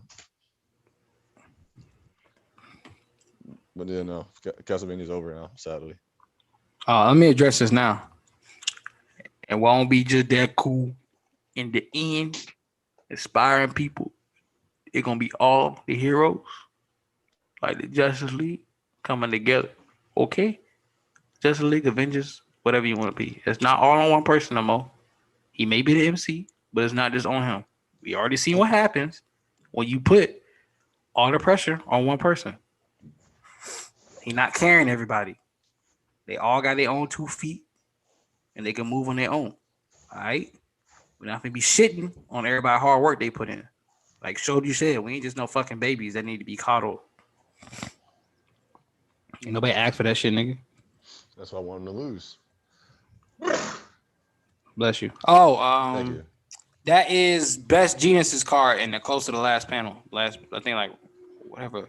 Isn't that the card that All Might's using? Nah, that's Genius. We've had a long debate about it. All Might doesn't have the shit on the ceiling, but Genius's does. Oh, All Might. So it is All Might's car. No, that's Genius. No. I'm talking about the car All Might's been driving is his own. Yeah, that's his own. We already knew that. They already did. Bro, you don't think All Might has his own car? Bro, we've been new. That's what I'm saying. Like a lot of people think that's Genius's car. What the fuck? Y'all be so y'all in the don't same think All Might can drive? All Might ain't homeless. He just stopped being a hero. Jeez. Bro, in the same chapter. If anything, it wasn't about him being homeless. Copying homeless. It wasn't about him being homeless. It was about him not needing a car before. So we didn't think he had one. Yo, if anything, Gina's probably copied All Might's drip. That's probably his car first. You think All Might bought that shit as like a gift to himself? You know, a lot of people don't treat. That's probably Night Eye. That's probably Night Eye. I think he bought that. I think he bought that car right after he lost his powers. Why the fuck would he need a car? No, that's the David Shields mobile. Oh, he's edited. But he put that dark spin on that bit. He put the matte black on that shit. You know what I'm saying? Put the chrome that wheel 22. I see you, All Might. Okay. I mean, you do got the sound. Look, I'm gonna be honest with you. 7 Deadly Sins fumbled really hard at the end. Alves, or not Alves, Poison Tree. You mean the anime or the manga or both? Both. Both. I mean, if you look at the anime, Meliodas versus Escanor. Mid. That shit was so bad. Oh my god. That shit was trash. That shit was trash. What are you talking about? What are you talking about? Stop lying. That fight didn't happen in the anime. It didn't happen in the anime, so it can't be trash. If it don't exist, it can't be trash. It didn't happen. Okay. Yeah, I get it. Like when Promised Neverland get Golden Pond. Who? Huh? Nothing. Hey, yo, dog, you might be part owl. You know, I say nothing, bro. No, bro. That was fucking hilarious. Okay, I'll give you that. He said, oh my god. You good over there, boss? We be a little. It's arthritis. We be a little comedy. Arthritis. You know I'm old. Nigga, you ain't that old. Sorry, bro. I know. That's what makes it worse. Dog, what happened? What happened? I'm like, you're still in your 20s. What the hell? I'm just built different. You're right. Built. Now you're scaring me. No, you ain't just built different. You're like built with glass, man. Like now this is not good. No, because I put my knuckles on. I'm probably gonna be. That's probably me in a couple of years. Hey, oh shit, we gotta I'll wait. Hold up. Oh, Angela, anybody else hoping that 1A is about to capture Deku, then an assassin appears after defeating the villain, Deku escapes? Ooh, you know what? It had to be multiple assassins, because anybody right there get their ass jumped. Yeah, no, you pull up on this squad right now, like Bakugo. That's what I was gonna say. Like, as much people are like, oh, like maybe he could just like stomp them out, and then it's like, okay, and then villains pull up. That's the only way that's an acceptable storyline Horikoshi would go with. Like, yeah, Deku, you beat him all. I don't think he stomped them out. I think he actually gets Imagine away. you know what's the funniest thing? Like, what is the people's best case scenario? Oh man, Deku, you know what I'm saying? That he just folded everybody. All right, they all knocked out on the street. You don't think somebody with some nasty Tims ain't gonna come over there and stomp a couple heroes out? Bro, that's what I'm telling you. That's what I'm telling you. That's why you don't let these other niggas write MHA. Everybody think they know. Like, bro, y'all niggas ain't even focused on what the story should be about. Y'all too focused. Like I said, everybody focused on, Deku washing. No, they wash it. No, Deku wash it. Hey, listen, bro, working on this ain't even a fight about body and like this is about getting a friend back. That's talking in emotions. That's what this is about. Not I'm gonna stomp that nigga head in. No, I'm gonna stomp. Well, the thing is, he only has one more obstacle. If he gets past that obstacle, they can't stop him. Who says he get past it though? He could. Like I said, though, if he doesn't, the thing is, if he doesn't get past this obstacle, it's because he doesn't want to. That's the thing, yeah. Like I said, though, because literally, yeah, it's just the ice. Oh, listen, dude. Here's the funny thing. There's this one Twitter account called Killafo. Oh my God! Don't talk. No! Don't please don't talk about that. That's my friend. Don't talk about this. Don't talk about this. No.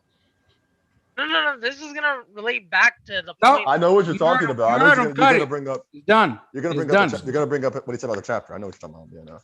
Yeah, no. It's dumb. I understand it was dumb. It was like it's whatever. I said it's done. I said it's done. Moving on.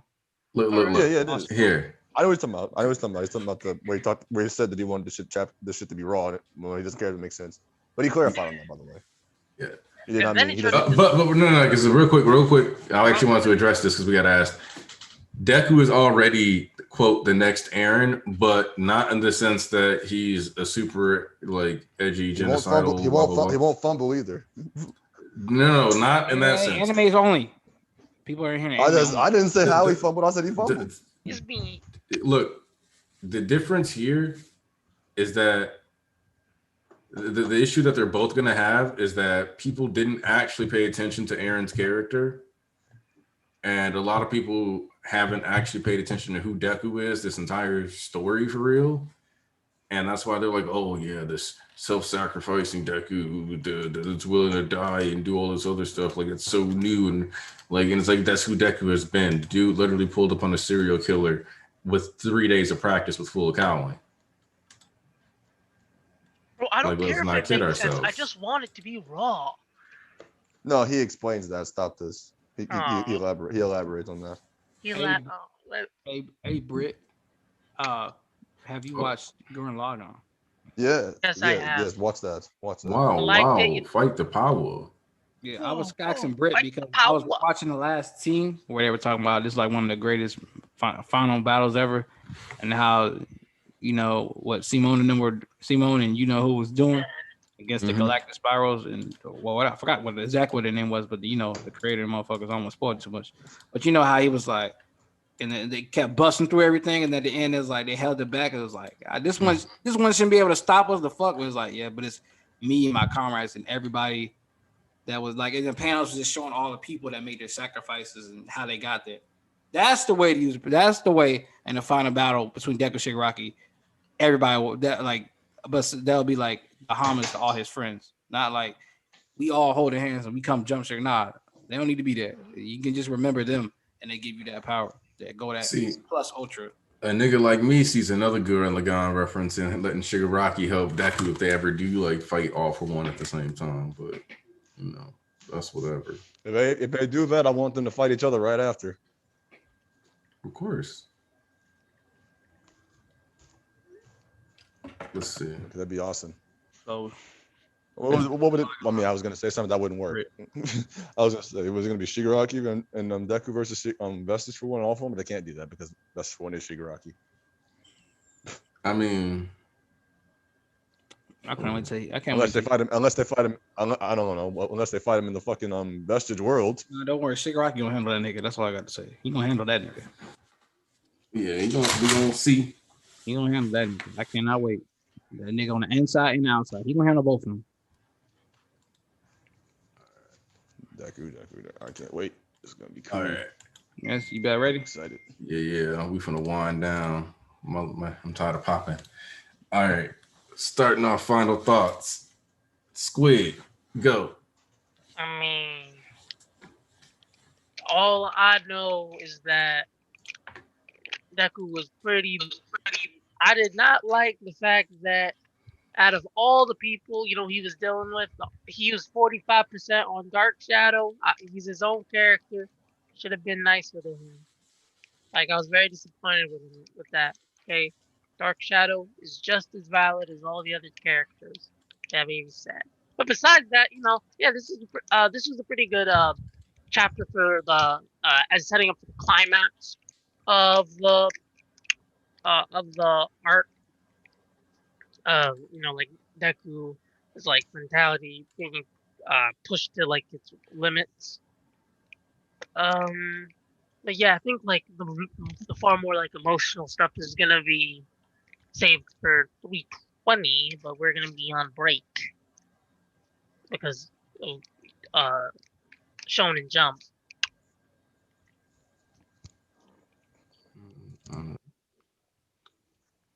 Let's go with BG.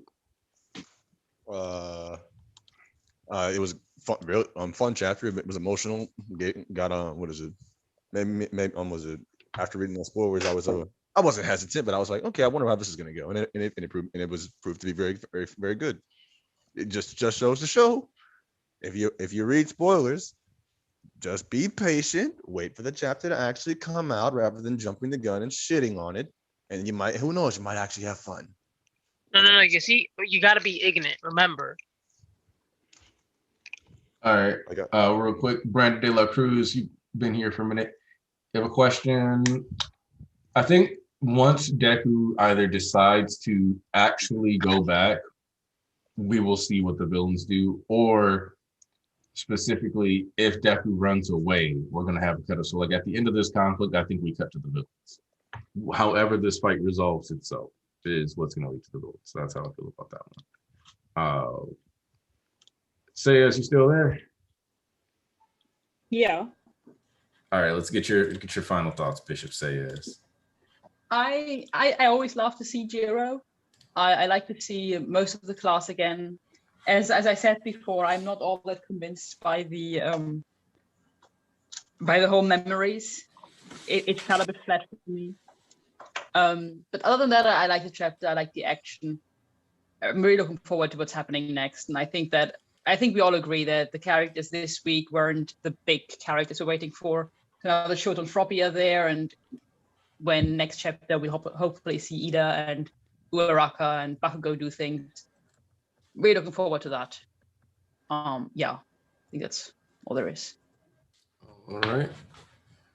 Let's go with Tarnish. You still there?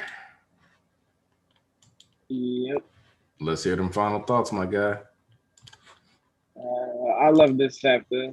I love that we quick but effectively got all the side characters in 1A out the way, because Deku has impacted them in some way before. I'm surprised Sero didn't, come up with a flashback to the license exam or something like that, because he has spent a lot of time with Deku. So I love these little thoughts from the characters real quick. But what I'm really excited for is, those characters, especially Ochako. I really want Ochako to do something. Like, I'm waiting for her to shine. Bakugo, he's going to shine. Ida, he's going to do something. He's getting set up already. But once I get that Ochako, I'm good. All right. Y'all know what time it is. Archbishop East. What it do, baby? Man, listen. We saved absolutely fucking phenomenal, G.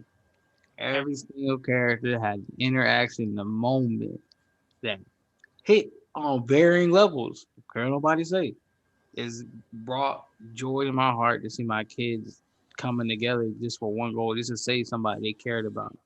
Yeah, people be like, well, This wasn't like that important or wasn't that big, but it's like not everything has to be big, climactic and stuff like that. Everybody views everything different. What? Oh, Deku saved Ida from Stain, and he saved his entire life. Okay, does that make Jiro's moment any less impactful on her heart for herself because that's what she had? No, because it helped out in the long run. It's all about those people take too much credit in big dramatic climactic moments when if you look back in your lives, there are a lot of smaller moments, at least for me, I know, that have impacted me, that showed me how people are truly cared or moments that I just take away from day-to-day life. Experiences that don't need to, yeah, me and my niggas, we was fighting or that time I got robbed and shot at like yeah, and my nigga had my back. No, it's like moments like just like one time we were just driving home for my late night for my birthday. My godson, his dad are in the back seat, just chopping it up, like singing their ABCs. And it's just like moments like that really make you realize, like, damn, life can really be good. And there's beautiful times in that. And that's what these characters have experienced over this whole fucking year. And they've come together to take back somebody they cared about. And honestly, it's absolutely truly beautiful to see all that shit, man. Action was phenomenal as per usual. I expect none less, but it really hit home. And the next chapter after this, whew, tears coming down my face, boy. I would be that bitch hollering and shaking my ass, man. But listen, that's enough of that softness. It's time to turn back up and raise the volume because we're not gonna be here next week. Let's go. I need to give y'all something to get hype about. Because if you hype, then I'm hype. But if you not hype, I'm still hype. And I'm gonna keep this bitch going until I die, nigga. MHA the fucking go.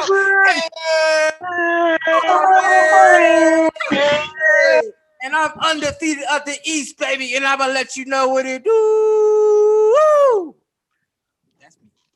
All right, you got all deep and stuff. We gotta get crunk at the end, man. You know how we do. All right, y'all. We packing up the stream here. Enjoyed the chapter. I'll be doing the solo view. Likely we're recording that tomorrow instead of today because I'm doing my mom's birthday dinner. But I appreciate you all for coming through. Especially appreciate those of you who contributed with the super chats. Next Sunday, with it being a Shonen Jump break, unless I really change my mind and decide to finally watch WandaVision and watch Falcon Winter Soldier and watch Loki. Loki. Hey, Loki, the show was pretty good. The show was amazing. Like, I mean, listen, that episode though, that they had a fantastic actor though. Go, bro. Go. If I watch all that, we can have an MCU stream. At least Loki, like I think we should watch that first. At least do Loki. And it's the short, and it's the shortest, so only 6 episodes. Only 6 episodes. You kind of have to watch Loki if you want to watch any the rest of these damn movies. Otherwise, Phase 4 just don't make no sense. Yeah. So. All right. Nigga, it's 6 episodes. Nigga, get over this. I'm just hoping the MCU actually gives me shit to be happy about. Yes, this will give you something to be happy about. Unless you don't like fun, you'll enjoy this.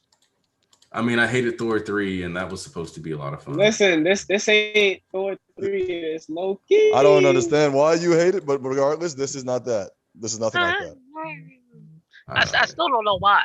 Like, that's another topic. That is another topic for another day. Another topic for another day. Can we at least get like a summary, like a Spark Note summary?